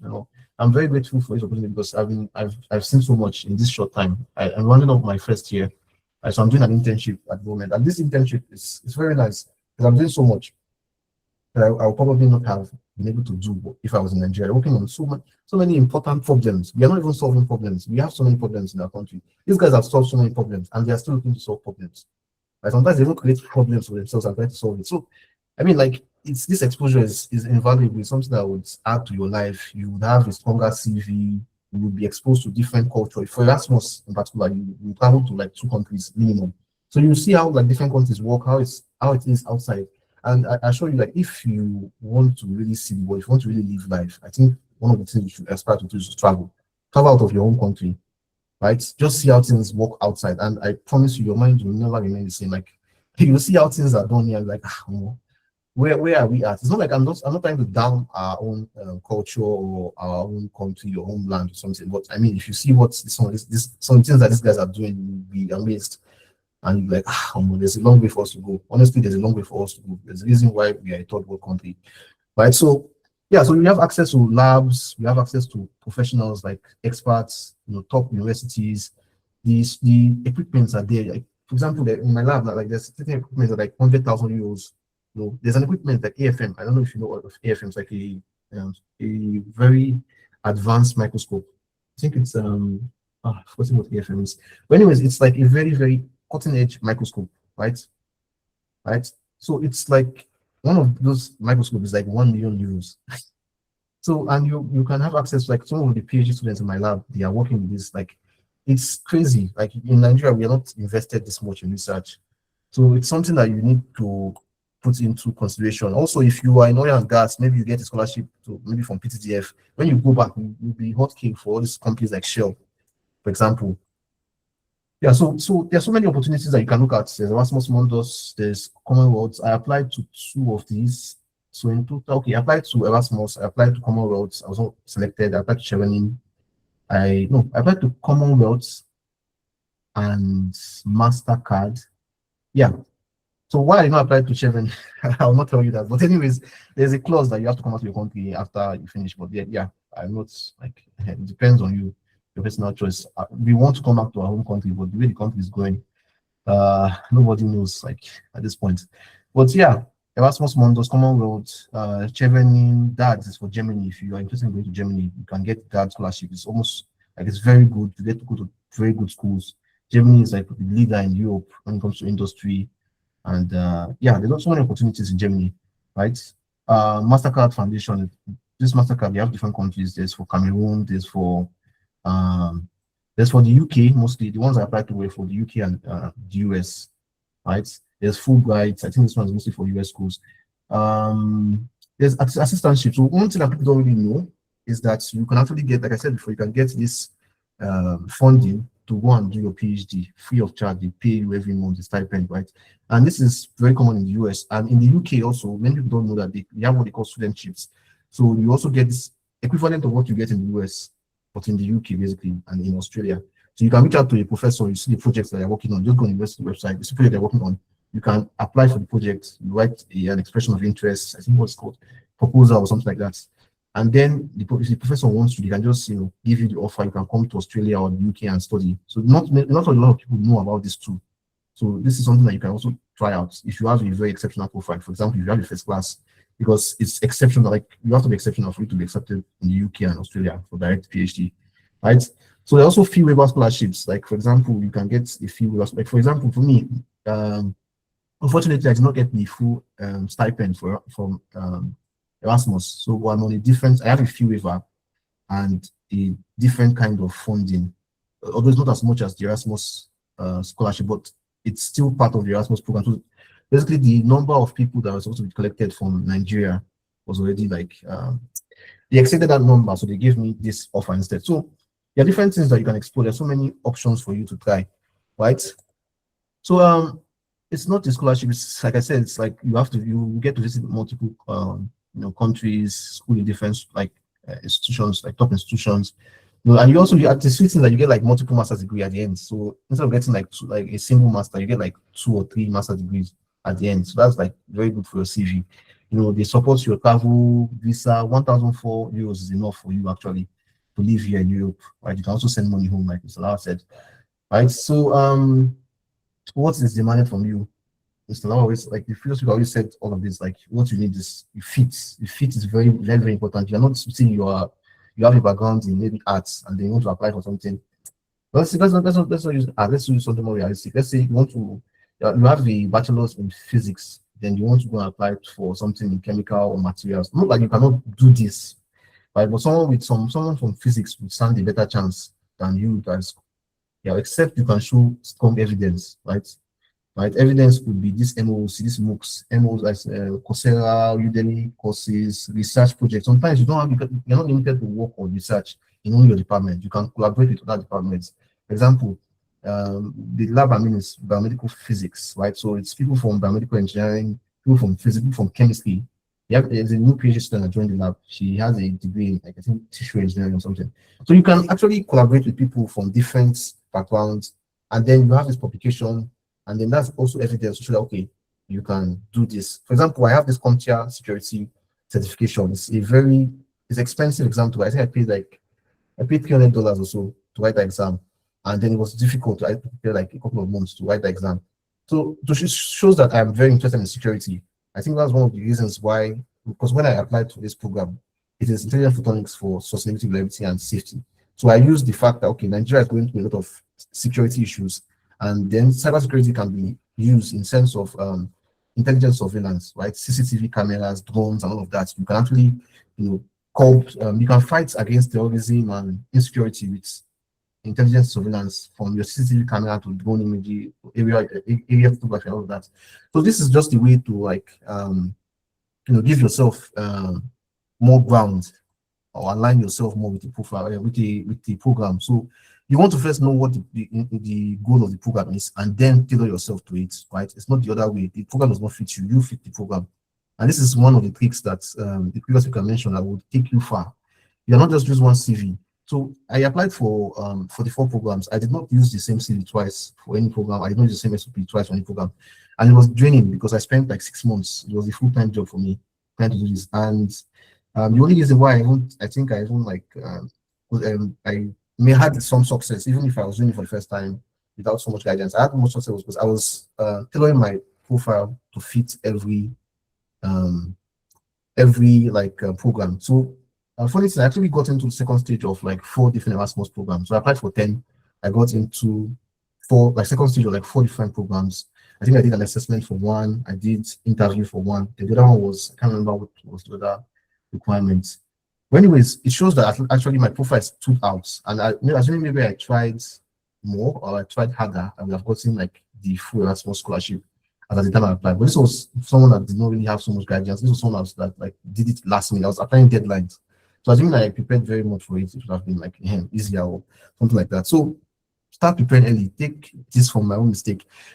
You should prepare early. You should have everything ready. You have your documents ready. You have your passports ready. You have your recommenders. Know who you want to ask for recommendation letters. Start toasting them, as the previous speaker says. You toast them because they are very busy and sometimes don't have time. So imagine I applied for 44 programs and every time somebody had to submit a what's it called?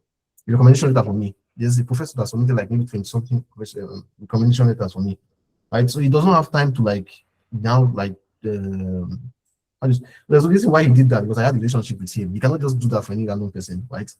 So you have to build a relationship. I know some of you are out of school already, but this is the time to check in on your lecturers. If they have birthdays, you can ask your course rep. I don't know how you're going to do, but you can ask them, oh, when is this person's birthday? Or if your course rep talks about it, you can just reach out to them, wish them happy birthday, give them a time. All of these things just to make them happy when you are ready to apply. Right. So what is Erasmus looking at? I love Erasmus so much because even with when you're applying for PhDs, it's very uncertain. Like you don't really know. Like yes, you have to fit the lab and all of that, but at the same time, the criteria you don't really know what you're looking at. You can be looking at, oh, maybe you don't have a specific research experience. That's why they did not select you. Or there's someone that has something that you don't have. Like, it's very subjective. But Erasmus is kind of straightforward, in my own opinion, compared to PhD applications, that they tell you everything that they need. Like they give you a scoring. They give you a scoring board, and you can tell, okay, 50% is based on your academic grades.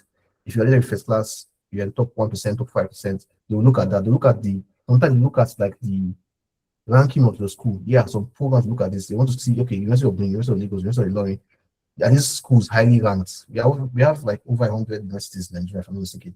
So what is the ranking of university? They look at this. So they are very meticulous. They give you it's very transparent, in my opinion. Like everything is clear. What do you need to get the points? And they score you. Like for example, most of the programs I applied to, they will send you, if they send you rejection or they send you a selection, they'll tell you, okay, you meet so percent, you scored 70 over 100%, but some people scored 80%, that's why you're selected. So you will know why you're not selected, and you know what you can do to make yourself rank high.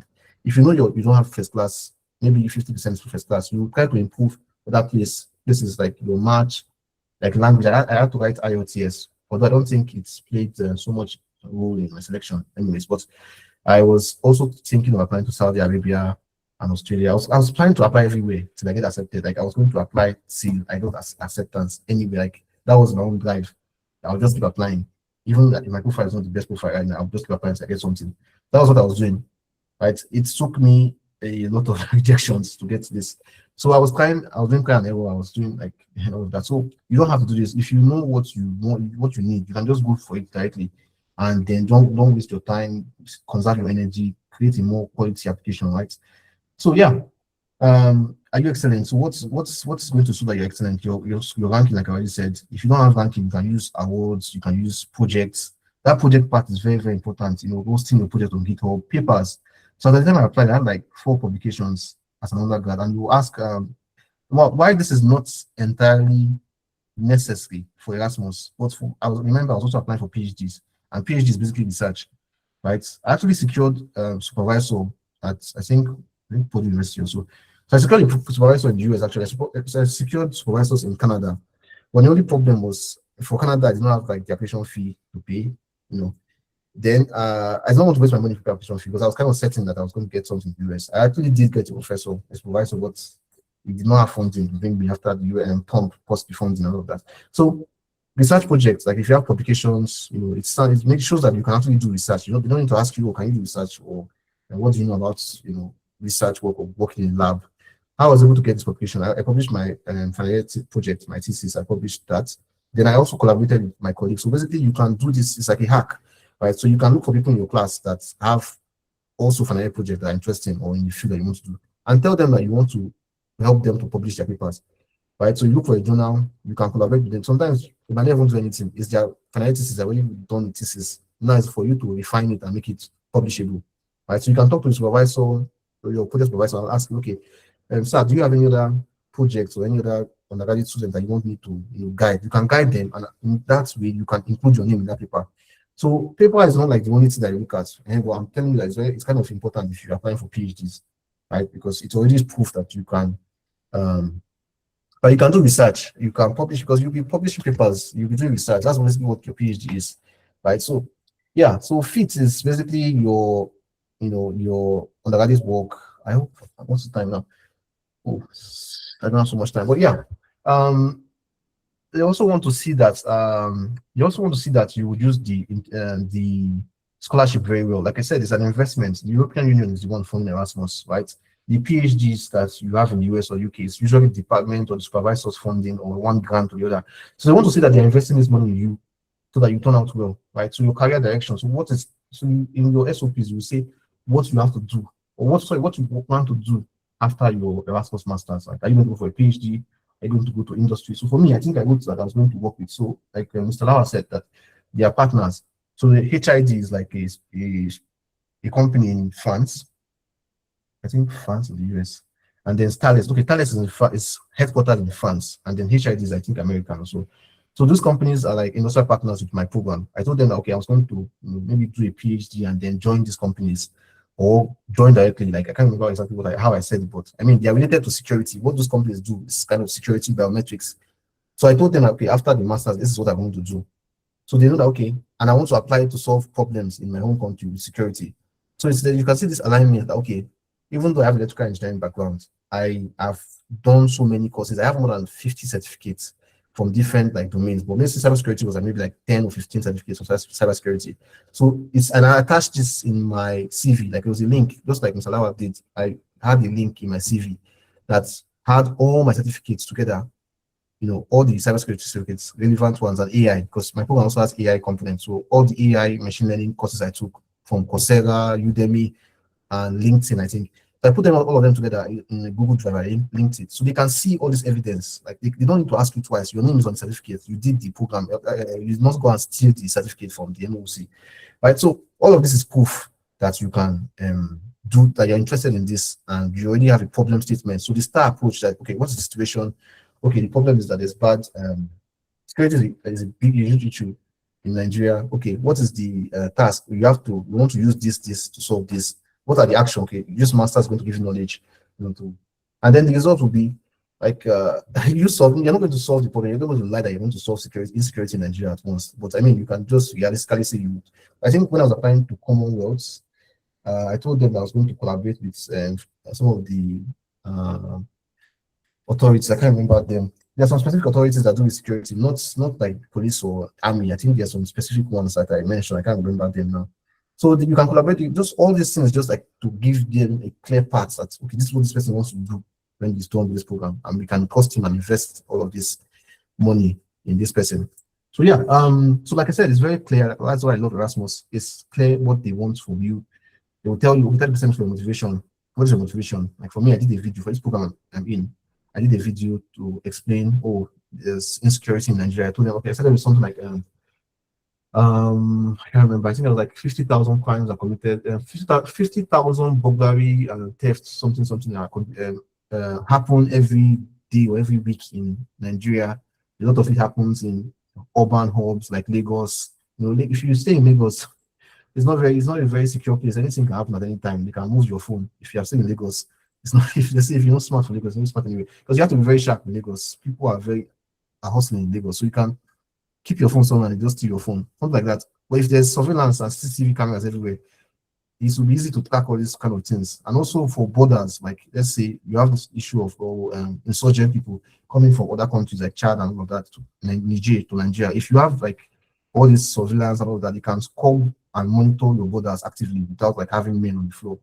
You get, so all of this was like what I used to like introduce my motivation. I want to solve security issues, and then my background, electrical engineering, but I was now like doing a lot of stuff in AI, machine learning, and cybersecurity. So it was proof that I was I was interested in this, knowledge of the program. So basically, they would test doing that. This mostly during your SOP and also in the video and also in the interview. They want to know how much you know about the program, right? They will ask you like the basic, because like I said, my background is electrical engineering, and then the program is physics heavy. So during my interview, you're asking me like physics related questions. But thankfully, I did like waves and optics in my first year.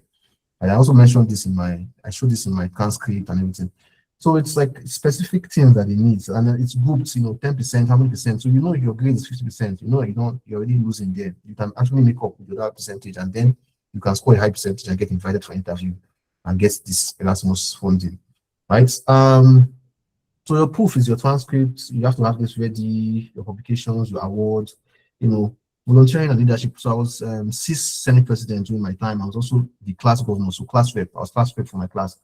I was also involved in JCI. I don't know if you know JCI. I was also involved in so many other things, like different associations that the university was in. So it was showing I was volunteer. I was also a volunteer, right? So there's this community-based program initiative in where I grew up in Ajigule. So Ajigule is like a poor, how do you say it now? yeah, so people that what's the word? I can't remember the word. So I don't know if you know it's what slums are basically. People don't have access to certain opportunities. And I was volunteering as a tutor to teach young people like skills that they can use to make money and not be lured into maybe theft and cultism and all of that. So this was volunteering for me, and I put that as evidence, So yeah, fit is very important. You mentioned the project that they are working. Like Mr. Lawal said, like this is a new hack I even learned from him just now. Like you can go and look for PhD topics that are related to the field and then say that you want to do it. Look at the professors in the lab. What are they working on? If you are in an interview and you mention professors' projects and say that's what you want to work on, you guys listening, this guy is a potential person that might stay in my lab after I finish this master. So you will take note of this. So all of these things is research. AI can help you do this research. Just copy and paste all of it in AI. Paste your CV. These days, you're not supposed to be unscope too much. Although you want to still be authentic, you want to still write things by yourself and communicate your own thoughts in the end. Because if you use AI, another person use AI, both of you will sound the same, right? So yeah, course proof is your reference, your ID card, your passport, right? Proof of English proficiency, all of that is necessary sometimes. SOP, I think the previous speaker trashed this on SOP. It's not for you to go and be saying that you're drinking Gary every day and all of that. You can start with a problem. You can see open is exactly so. You can see that all of this is like a pattern. So what the previous speaker said is exactly the same. I'm not going to try to repeat everything, but I mean, there's a pattern like you have to follow to get this thing. So if you know this thing, it's just for you to do it, and then your chances are higher. So you want to open the problem and say, okay, when I think I applied to Dream. Oh yeah, I applied to Dream. I was actually shortlisted. I got a self-funded offer for Dream. Yeah, I remember now. And I think when I opened the problem, I think I said Nigeria has a population of 200 million. Let me remember. Nigeria has a population of 200 million, and 80% of that's about 160 million people have no access to stable electricity in 2025. Like, what it means for 160 million people to have access to stable electricity. So this was my motivation to apply to the Dream program because it's renewable energy. So I think that was my opening. So you can use like a question. Yeah, although I did not get the fully funded offer from Dream, but it shows that at least I have potential to get. So if you can like put all of these things into play from the previous speaker, you can actually stand a very good chance. So I think this basically has been trashed already, right? So yeah, recommendation letters, yeah. So you need to have specific recommenders, people that know you, not that he's a good boy, give him scholarship. No. They will write about your prowess as a researcher, as a student. It's not about being attentive. You can say, okay, this person also is able to assist his colleagues when they have problems. This person takes advantage of online resources. He comes to me for recommendation in terms of like what books he should read outside the curriculum for. So something like that, you can also draft letters yourself and give it to your professor because you don't never have the time to draft letter for you, to be honest. They are family men and women and they have a job to do. So so basically your transcript, your everything should be ready. Ask your supervisors and your recommenders early enough because I know some of the opinions I was cut off because my recommenders submitted late or they did not submit at all. I remember the last application I did. I think that was for Erasmus. I think one of the Erasmus program. Two of the recommenders never submitted anything. Until today, I didn't even bother to ask them that, okay, sorry, you know something. Because then I already passed, so there was no point again to ask them. So I not blame them. Like, they had many things and some of them they helped me a lot for some of this. They helped me a lot, honestly. So yeah, documents, you have your language, some of them, if you're applying to, so I'm not going to talk about Erasmus only. So Erasmus has been trashed out already, but if you're applying to other places, from my experience, I applied to other places. And what gave me like what I've seen other people do here. Sometimes you need IELTS, for Australia, Saudi Arabia, they will not even accept your application if you have IELTS. Right? How do you say aptitude? Sometimes if you went to US, GRE sometimes makes a difference, but it depends on your field. Identity, use ones, you have your passport. If you have your passport, they will not even you cannot apply for some of these things. Money also. One thing that people forget to mention is that sometimes this scholarship, right? They don't give you the money if you are in your home country, right? So you have to pay for. Although they will pay you those money back, they will pay for your tickets, your visa and all that. But sometimes, most times, not even sometimes, like for example, that Erasmus PhD offers in the US, they don't a single dime will not land in your account if you're not in the US or if you're not in Europe, right? They even make you sign a form that you have to come to Europe for something like that will give you the money. I can't remember exactly, but you have to pay for your flight tickets and your visa fees mostly. on your own, right? I know when I was going to France, I was waived the visa fee because Erasmus students and scholarship students don't get to pay visa fees, but I paid for my flight ticket. So it's when most of your colleagues, and when most of my colleagues came to Europe, I did not give them the money for their flight ticket. I did not receive that amount because I did not get the fully funded scholarship, like I said. So I got a different scholarship later on, right? Not as much as the main one. But yeah, you need to have some personal amount of money or someone you can call on to give you money, like when this time. So you can start saving money. Like for me, I saved money. I knew I wanted to do abroad, and I was like, even though I don't get scholarship, I'll still move abroad somehow or some way. Right. So I was saving money myself for all of this. So I prepared for that. It was not a major issue for me. So GitHub, LinkedIn, you have to build all of these things and it should reflect your profile very well. So this is scholarship cycle. I think you should start preparing now. It's already, this is July. August, people are back from vacation, and I think August, September, November, some of these scholarships start to open, right? But for US, sorry, I'm not going to mention US very much because right now is no go area. Right, so let's say Australia and UK, you can start cold emailing and reaching out to supervisors now. You know, have your SOPs drafted, reach out to people, review your SOPs. Don't create your CV and just send it. Yes, I did this kind of sometimes. Well, I have people that will look at my CVs. I have my classmates also applying. And one of my classmates, he got 2 fully funded offers in US. And when we first applied, he did not get anything because he only applied to the US. It was US or nothing. But the second time he applied, he got 2 fully funded offers. And during the whole application cycle, we were both motivating ourselves, reviewing our documents for each other and all of that. So that helped. So you can get like a accountability body or a senior person that's continuing scholarship. And one thing about Erasmus was that, in particular, the scholars are always willing to help, except they are busy. I don't know in my own experience. So the day before the interview for my program, I reached out to a dad scholar, and the guy won dad and Erasmus at the same time.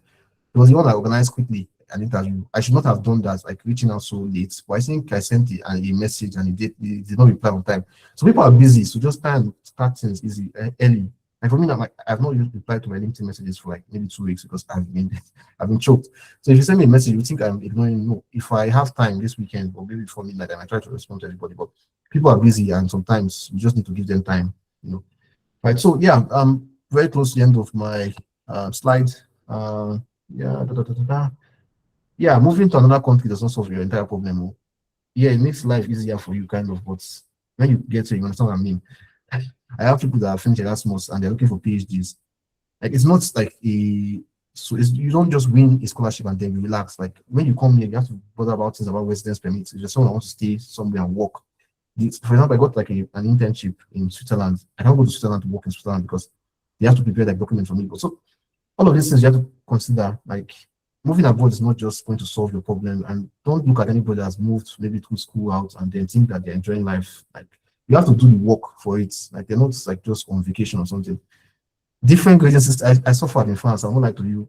I won't say I'm a dull student, but I've been usually top of my class, you know, from a very young age. And when I go to France, it was a whole different like ball game. I'm not saying like to scare you or something, but they were having classes for 4 hours straight. After 2 hours, my brain is already saturated. I don't even know some of these things that they're teaching. So, and the exams are like, it's not exam that you cram and lapor. Some of them courses might like maybe 1 or 2 courses, but the rest of it will require you to have critical thinking skills. So if you're someone that has good memory, you can cram. It will not help you. Even though you remember the steps, you don't have to apply it. It will be a problem. Loneliness. In certain parts, I'm in Finland now, and like it's one of the loneliest places in this world. Well, I love this place. I like to be alone, so it's not really a problem for me. But yeah, some people will not be able to cope with this, and sometimes they'll be depressed. There was sadly a news from I think 2020. I can't remember the set. Someone committed suicide. An Erasmus scholar committed suicide. In Nigeria, Erasmus scholar committed suicide. We don't really know what happened or the background story because the person's not alive to tell. But I mean, like, it can be intense. Like, it can be enough pressure. Imagine that you are a first class graduate and then you are failing some courses in your first semester. Like, what do you want to explain to people? Like, I was complaining to my colleagues in the US and they could not relate because in the US, they have a different style of grading. Like, they call for the grades if you know, they use the class average. Here, if you so it's very crazy. I can give you a statistic. For example, we had the master's like course. There were 42 students. In the first exam we wrote, only 10 passed. And this is like the best of the best from their different home countries. So it should tell you that you're not here to play, and you will struggle a lot sometimes. I'm not saying that everybody's case will be like this, but just be aware that moving abroad is not like the end of your problems.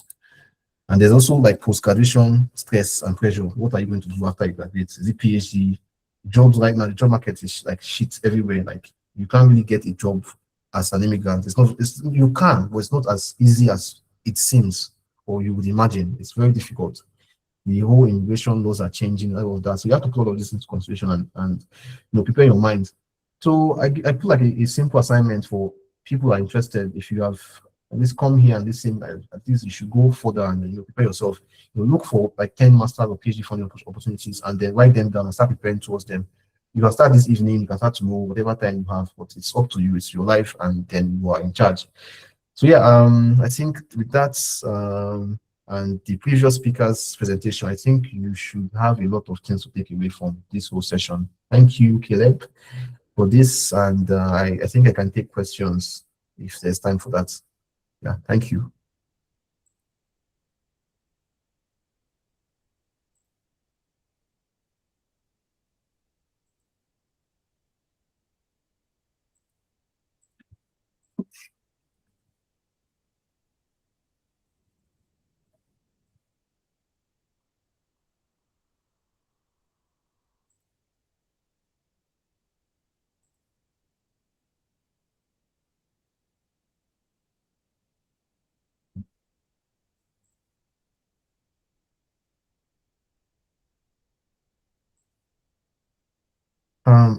Just to be sure, can you still hear me? Okay, it seems like there's no response from Caleb. Yeah, but yeah, I think questions. I'm done.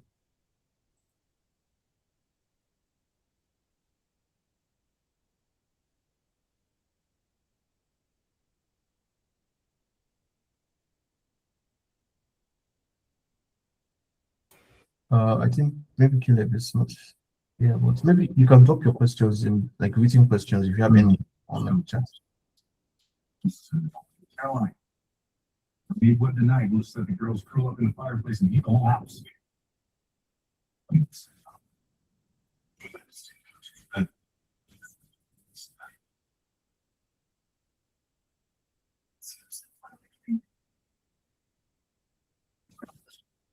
In the meantime, I think I'll just like maybe I don't know how it works here, but Caleb is the admin. But maybe if you have your question, you can just unmute and speak one at a time. I think this I'll just moderate. If you have, you can just direct to any of the speakers, myself or Mr. Lawal. Suzanne, can you ask your question? Thank you, Mr. Nosa, for this very insightful approach towards applying for scholarship. My question is this. You mentioned something about asking maybe an accountability partner or someone you think is qualified enough to go through your documents, SOPs, and all of that. So, peradventure, we don't have like an accountability partner. This is a request. Are you open to like being reached out to check out our documents?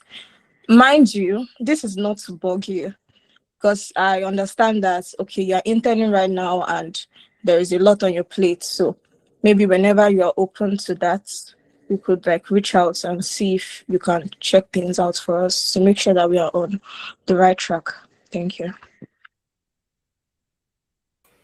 Okay, yeah, Susan, yeah, thank you.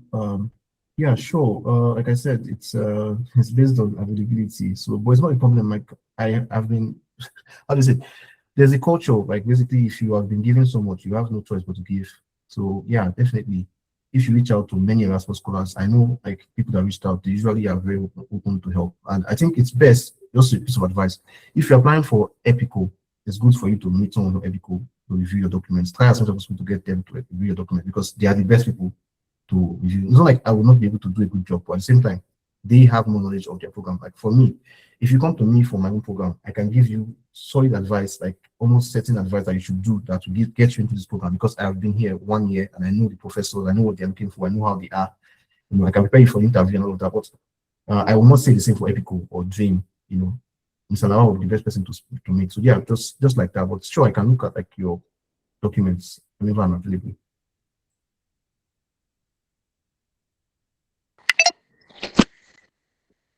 Okay, on that note, is there like a contact that you can reach out to? That's your contact, your email or something. Okay, yeah, you can just Google my name. I think I also Googled this. Mr. Lawal, I think I will come to your DM very soon. I Googled Mr. Lawal's name also on this call. You know, I'm already connected to him on LinkedIn, funny enough. So I'll reach out to my bro. But yeah, you can just Google my name. You will find my LinkedIn anyhow. There are different ways to reach out to me. I have social media. Right. And also another thing I must mention, I think I didn't mention that Emma, Nigerians in Erasmus alumni association. But there's a Facebook page. It's called Emma. Just Emma NG, that's Emma Nigeria. So it's Erasmus Mundus alumni Nigeria chapter. They are like helpful, super helpful. Like they will connect you to scholars already. Like it's a consortium of like different scholars from different programs. So if you're looking for any program, just go to Facebook, search for Erasmus Nigeria. They can connect you to a scholar. They can do your document review. They also post. This is one secret weapon that I also give to my friends. Like go to Facebook. They post the profile of all the scholars that won the scholarship, like different scholarships. So 89 scholars from Nigeria this year. So you see the profile of those people on the Facebook. If they have publication, if they have first class, if they have like conference. So you can use that to prepare yourself and gauge yourself to know, okay, how ready am I? If this person had this to get this, I should be able to have more than him, so I can stand a better chance. I don't know if you get my point. So it's just like a strategy you can use too. I'm not saying that this is like guaranteed to work. I mean, it's I would do this if I had a second chance or a second attempt at these scholarships. So I think someone else was Mr. Nosa, it's a pleasure to meet you, and thank you very much for the insightful session. I think we can connect well after this call. So, in addendum to what the question she asked, I wanted to mention the Emma. You can even go on LinkedIn. So the essence of the Emma is just to link you directly to someone who is in that line of research. I remember I have been attached to close to like 5 people already, like since the time they have been attaching people. So I have reviewed, prepared people for interview, but mostly like Mr. Nosa has said, mostly it is always good when it is directly in the line of the person's program, because I can deeply tell you the ins and outs of Dream, because I was once a student of Dream. Until today, I still go to a lot of Dream activities. They invite me to talk. They invite me to a lot of things. So definitely, I can tell you that, okay, who is the professor that you want to do an interview with? Oh, it's Professor A. Okay. In case of Professor A, this is the best way to approach Professor A. And it helps a lot. Let me give you a good example. In 2024, they called up to like 5 Nigerians for interview.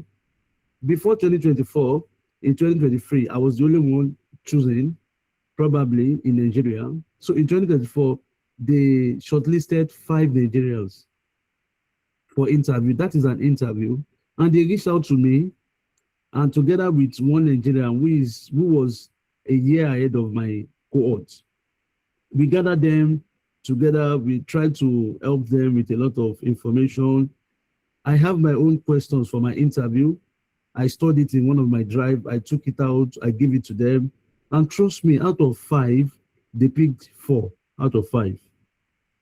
And that was the highest they have taken any Nigerian in that course. The cohort before my cohort was 1 student. In my cohort was 1 student. But in the next cohort, because they have the right information and tool, they picked 4. Even the last one was on waiting list. That is, if any of the students gave up the scholarship, there's a very high chance that they're going to give it to the 5th guy.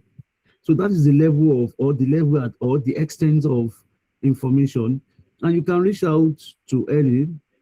For example, if you reach out to me, if I am available, I can always say that, okay, I'm available to be of help. If I'm not available, I'm not available.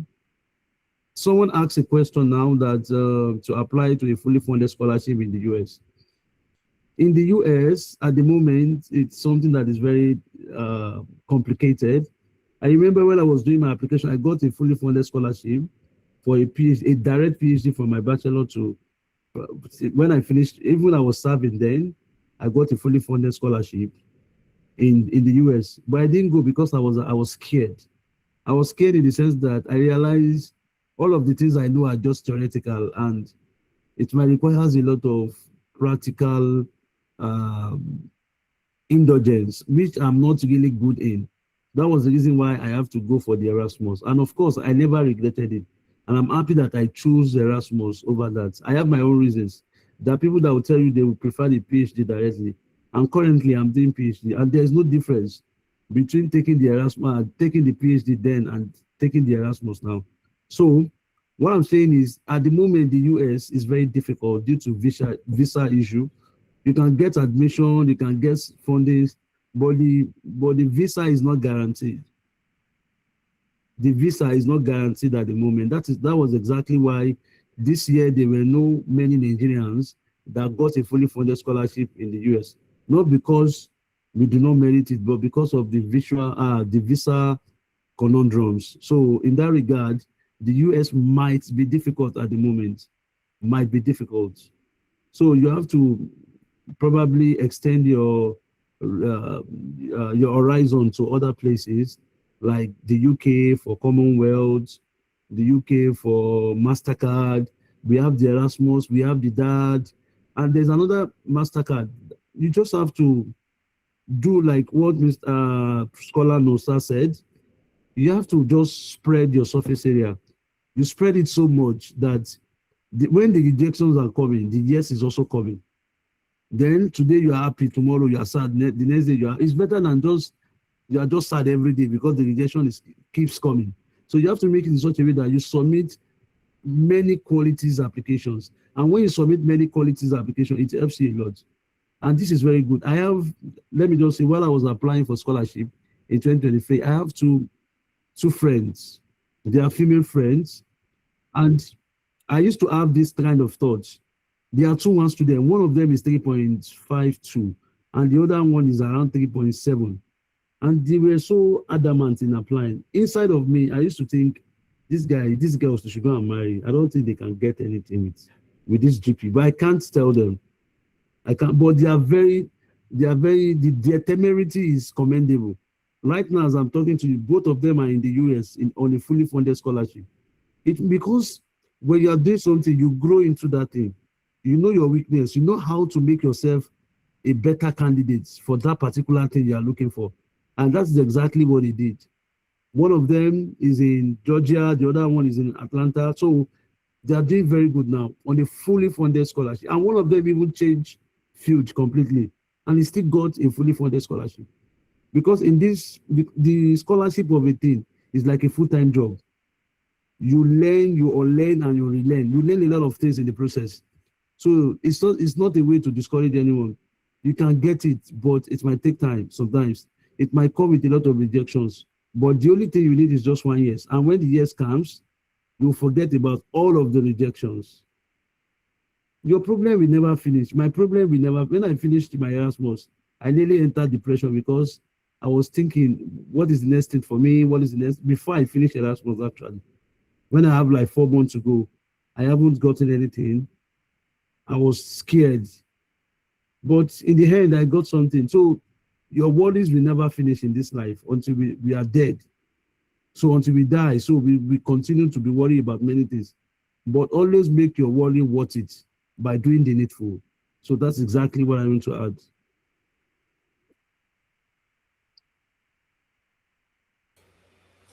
Thank you very much, Scholar Lawal. Like your experience is one that I can very much resonate with, and yeah, it's facts. Normally, it's facts. I think we have also read one, Abu Laziz. You can go ahead or mute and ask your question. You can direct to either myself or Lawal. If any of us has something to add, we can always add. So we're waiting for Caleb to come back. I'm not really sure, but if you have questions, just please, the floor is open. Good evening, everyone. Thank you, Mr. Nosa and Mr. Lawal. I really appreciate your insightful section. Last year I applied for RESCO Erasmus program, which is renewable energy and sustainable construction. And before I make the application, I found myself suitable for the program because I already have prior experience in construction and something like that. So what I learned is that after the application, where I was waiting for the outcome of the application, we are told to fill a form, like they sent a mail to our email. So they said we should fill a form, and the form was, they said we have to state our university ranking, the university that we did our undergraduate.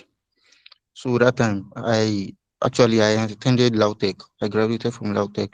So upon filling the form, so under their own medium of ranking, so Lautech was not there. Like they didn't put Lautech on the ranking or something like that. So I think that was, so I just put it in the form that my university is not in the ranking, and I submitted. Unfortunately, I couldn't get any response from them. So my question now is that to Mr. Nosa and to Mr. Lawal, is it that Erasmus normally consider some universities for their, before they give their scholarship out, or probably the fact that my school is not under the ranking, I shouldn't try to apply for that. I should just stop there. So what can I do to that? Thank you so much. Mr. Nosa, should I answer or are you going to answer that? Yeah, I think you can take it. I don't really know. Yeah, there's one key normally, but yeah, I think if you have okay. Now, if you observe keenly in my presentation, I said when you go to the Erasmus catalog, don't use the catalog because the catalog is just for a generic information. You go to the program website, because in the program website you get a detailed information. Do you know why? Because each Erasmus is operating independently. There are some Erasmus that will tell you that, okay, if you want to apply to this Erasmus, you need an English exam, irrespective of the country that you come from. So there's no exception to that. There are some Erasmus like that. And there are some Erasmus that will tell you that you need to do authentication of all your documents before you apply, not after you apply, before you apply. So each of them, they have an independent rules and regulation. A regulation that bound one does not bound the other. And all of them, let me tell you how the Erasmus Mundus is. Each program has professors that are in charge. And these professors is just like you eat, I eat. That is the meaning. They also make money from this program. So they submit proposals to European Union. So when they submit proposals to European Union, the European Union will now look at the benefit of that program to the economy, to their technological advancement. So if they can see the impact of that project, they will release funding, maybe 10 years fundings for that program. That is, the moment they have the fundings, the program has the carte blanche. They have the authority to do anything the way they want it. So there are still some programs today, they don't do interview. They just go through your materials and they give you admission directly and they give you scholarship. And there are some that are doing like 3 stages of interview. And there are some, their interview is just, they just want to see you speak. There are some, their interview is not about who are you, what do you want. They will just give you some technical questions. So it is program specific. It's not a generic thing. The reason why I can't doubt what you have just said is exactly what I'm saying now, because the programs differs and each program has some generic foolish criteria, which this can be one of them. So maybe it's that program, but I will still want you to do something, because the European people, or let me just say the European, let me just say it like that, they are more open than us, and they are more approachable than black. So you can send an email telling them that, okay, from maybe the ranking they are using, the metric or the sites they gave to you, you could not see your university, but your university is one of the top universities in Africa. You can message them. Even now, you can message them because you are willing to apply for the next one, and you do not want anything that will make you at disadvantage compared to your colleagues from other countries. What are the things you need to do, or what are the next line of action? They can provide you some useful information. Maybe you collect a letter from your school, or you find another metric that will show the ranking of your school. But trust me, that is peculiar to one school. It is not a generalized thing. I hope I answered your question. Yes, yes, yes. Thank you so much. I really appreciate that. Thank you, sir. Yeah. Thank you, Mr. Lawal, for that fine answer. It's a very good approach. If you have any more questions, you can raise your hand or type them in the chat box if you cannot speak at the moment. I think we'll give a few minutes, maybe 4 minutes. If no one has questions, then probably we have to end the call.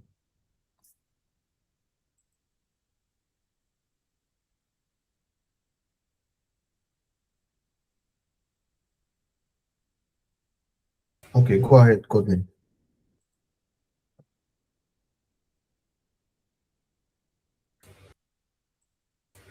You can mute yourself and speak, Godwin.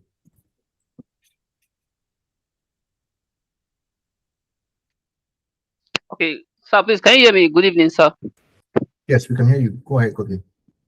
Okay, just a request, please. I think Mr. Lawal made mention of two of his friends that got fully funded scholarship.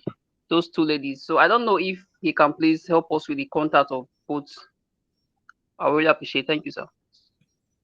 No, yeah, in the light of that, the reason why I made reference to that is just to show temerity, like to show that even if everything is not looking brighter, but if you try to do the same thing all of the time, you can always look at where to patch and where to make yourself a better and promising candidate. At the moment they are in the US, getting the contact are not the problem. The problem is the fact that Nigeria has been blacklisted. You cannot even enter the US to study at the moment. At the moment, so you cannot, even if you get a fully funded scholarship, the tendency of you getting a visa is very slim. It's very, very slim. So that's the point. We have a lot of friends now that got a fully funded PhD, but they could not get visas. So that is the problem now. Why? The PhD is the hub of scholarship before now. Now, the US is the hub of scholarship before now. A lot of Nigerians, if you go to the US education statistics, Nigeria is probably the third most educated beyond masters in the whole of America. I think we are third on the list. Just to show you how much we are in the education sector in that area. But at the moment, the Trump administration has capped that, and a lot of Nigerians now, we can't get visa. You can get admission, you can do a lot of things, but getting a visa, it will be very miraculous to get a visa. So that's the point. Yeah, to add to that, like Mr. Lawal said, there are people, I don't know if you guys know OFP, that's Opportunity Funds Program. It's funded by the US. So I have friends that are actually scholars, OFP scholars that have fully funded offers. They cannot go to the US. So imagine you that you're not even like, I have a classmate, it's also two fully funded offers. Right now, he cannot go to, he has been denied twice to go to the US. So for now, until the administration changes, I think we should just forget about the US. So we'll take like maybe 2 more questions if possible, and then end the call. It's been a very long session. I hope, yeah. I think there's a question in the chat. What is the exact name of the meeting? Yeah, okay. For myself, my name is Nosa Inwe. It's on my you can see it on my profile. You just search Nosa Inwe on LinkedIn, or yeah. Also, you can also search. I think I just did Lawal Ibrahim on LinkedIn, and I saw Dream. You can just tell from the Erasmus I think one tweet you can do also, you can just search the name of your program and add Nigeria like at the end on LinkedIn to show you like Nigerian scholars. So I hope this answers your question, Afo. So I think one more question and then we can call it an evening. Caleb is not here, unfortunately. Yeah, if there's any question.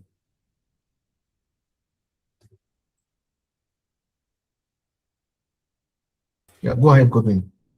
The last Okay, question. thanks sir, for answering my question earlier. I believe I understand what you said, but nonetheless, sir, I'll still appreciate if you can still help us with it. Thank you, sir. That's not a problem, but giving out number is not that very easy. I will need to go back to them, ask them if it is convenient for them to have their number out there. If they said yes, no problem. Because personally, someone can't just call me randomly. I will get angry because why? Where do you get my number? Blah blah blah. So I will request if the answers are yes, definitely I can do that. Another thing that is, if it is possible, I don't know. I will add Mr. Caleb to one group on Telegram. It is called US Canada Opportunity. It's one of the best group for scholarship, although it has been very quiet lately due to the US ban, but it's a very good group that you can get a lot of information. And the people I'm talking to, they are all on that group. Almost everyone, you meet almost every scholar, almost, not every, not all, but almost. Like 80% of scholars, you meet them there that are already abroad. A lot of people source information from that group. It is a Telegram group. Maybe I will add Mr. I know the group that you know the group. Everybody's on that group. So it's a very good group. So that's the point. Thank you so much, sir. Yeah. So even if you have a wonderful profile, if you are a doubters, you won't move a mountain. It will take a lot of conviction to be able to work. Because personally, even it is not part of my card that okay, I could get a fully funded. In fact, when you got an Erasmus program, when you got an Erasmus scholarship, you can know your ranking. I was ranked 3rd in the selection process. I was ranked 3rd. And I was still surprised today because in my class, I have students from USA, from Germany, from China, from the part of the world that are far better than Nigeria. Just imagine you are just a random person that finished from one university that we cannot even find in the world best university. And they could rank you like the 3rd best in that program. It's a lot of pride. So that's exactly the kind of application you can put in. And those things, your intentionality matters. You have to be extremely intentional and you don't have to doubt yourself. Someone somewhere, your friend got a fully funded scholarship and you are still struggling. Your life is not his life.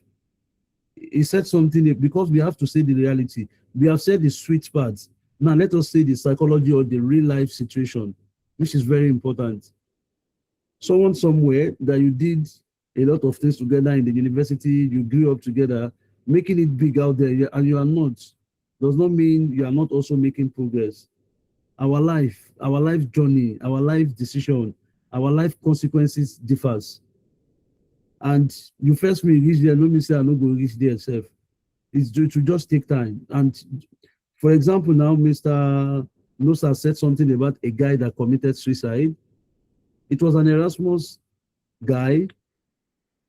He traveled from abroad and go back to his parents' house in Kogi to go and commit suicide. Now, imagine someone told him 1.5 years ago that, guy, don't go for this Erasmus. Even if you get a 150,000 job, go and do it and don't go for Erasmus. No matter how much you want to comprehend that statement, he will never be able to comprehend that statement. He will always tag that person as the enemy of progress. That is, sometimes there are a lot of things beyond most of the things we call blessings. Sometimes they may not be actual blessings, and sometimes they may be actual blessings. So irrespective of the progress we are making, irrespective of the rejection, we need to be very strong. rejection will come, you will doubt yourself, you will even regret coming to this world. You feel like dying, you feel like committing a lot of things, but you won't die, just endure. Because every day cannot be about us. Sometimes we win, sometimes we lose. And that's exactly what makes life interesting. The moment you lose all of your time without winning, it says you are not doing something right. And when you are winning every time, it means you are not doing something challenging. But when you win and you win, then you are doing something important. That is just my own metric. And it's a pleasure to join this session and share the little things we know about the scholarship domain. Thank you very much. Wow. Powerful words from Mr. Lawal. Thank you very much for, on behalf of Caleb and like the Corpers community, like thank you very much for agreeing to speak here. And also thank you very much for everyone that actually tuned in. This is like the first step. Many people would have seen this link and they did not join. Like I say, everybody's life is different, different paths and different, trajectory. We just have to try our best and leave the rest. So thank you very much, Mr. Lawal, once more. I will reach out to you, possibly on LinkedIn. I don't know. I will reach out. Let's see how we can. And if you have any more questions, Caleb I don't know why he's not here, but he can maybe redirect them, or you can reach out to us on LinkedIn. When we have time, we'll definitely address, because getting here, people helped us. I'm not even lie to you. If it was just by my own effort, I would not be here. People, I told you of a guy that I prepared interview. Like I told him, I just prepared interview the day before my own interview. So it's just availability. It's not that people don't want to help you. Anybody's your enemy. So just understand, like have this understanding, and also keep reaching. If one person does not answer you, it's not the end of the world. Reach out to somebody else. No hard feelings. In this life, you have to have a thick skin. Right. So yeah, I wish you all success in your application. And also, I wish Mr. Lawal success in his PhD. We would hope to see ourselves at a good place, attain very good things in life. With that being said, good night, everyone. Mr. Nosa, it's a pleasure to meet you. I think you're also in the Scandinavian. I'm in Finland at the moment. Yeah, I'm in Norway, so it's almost the same geographical location.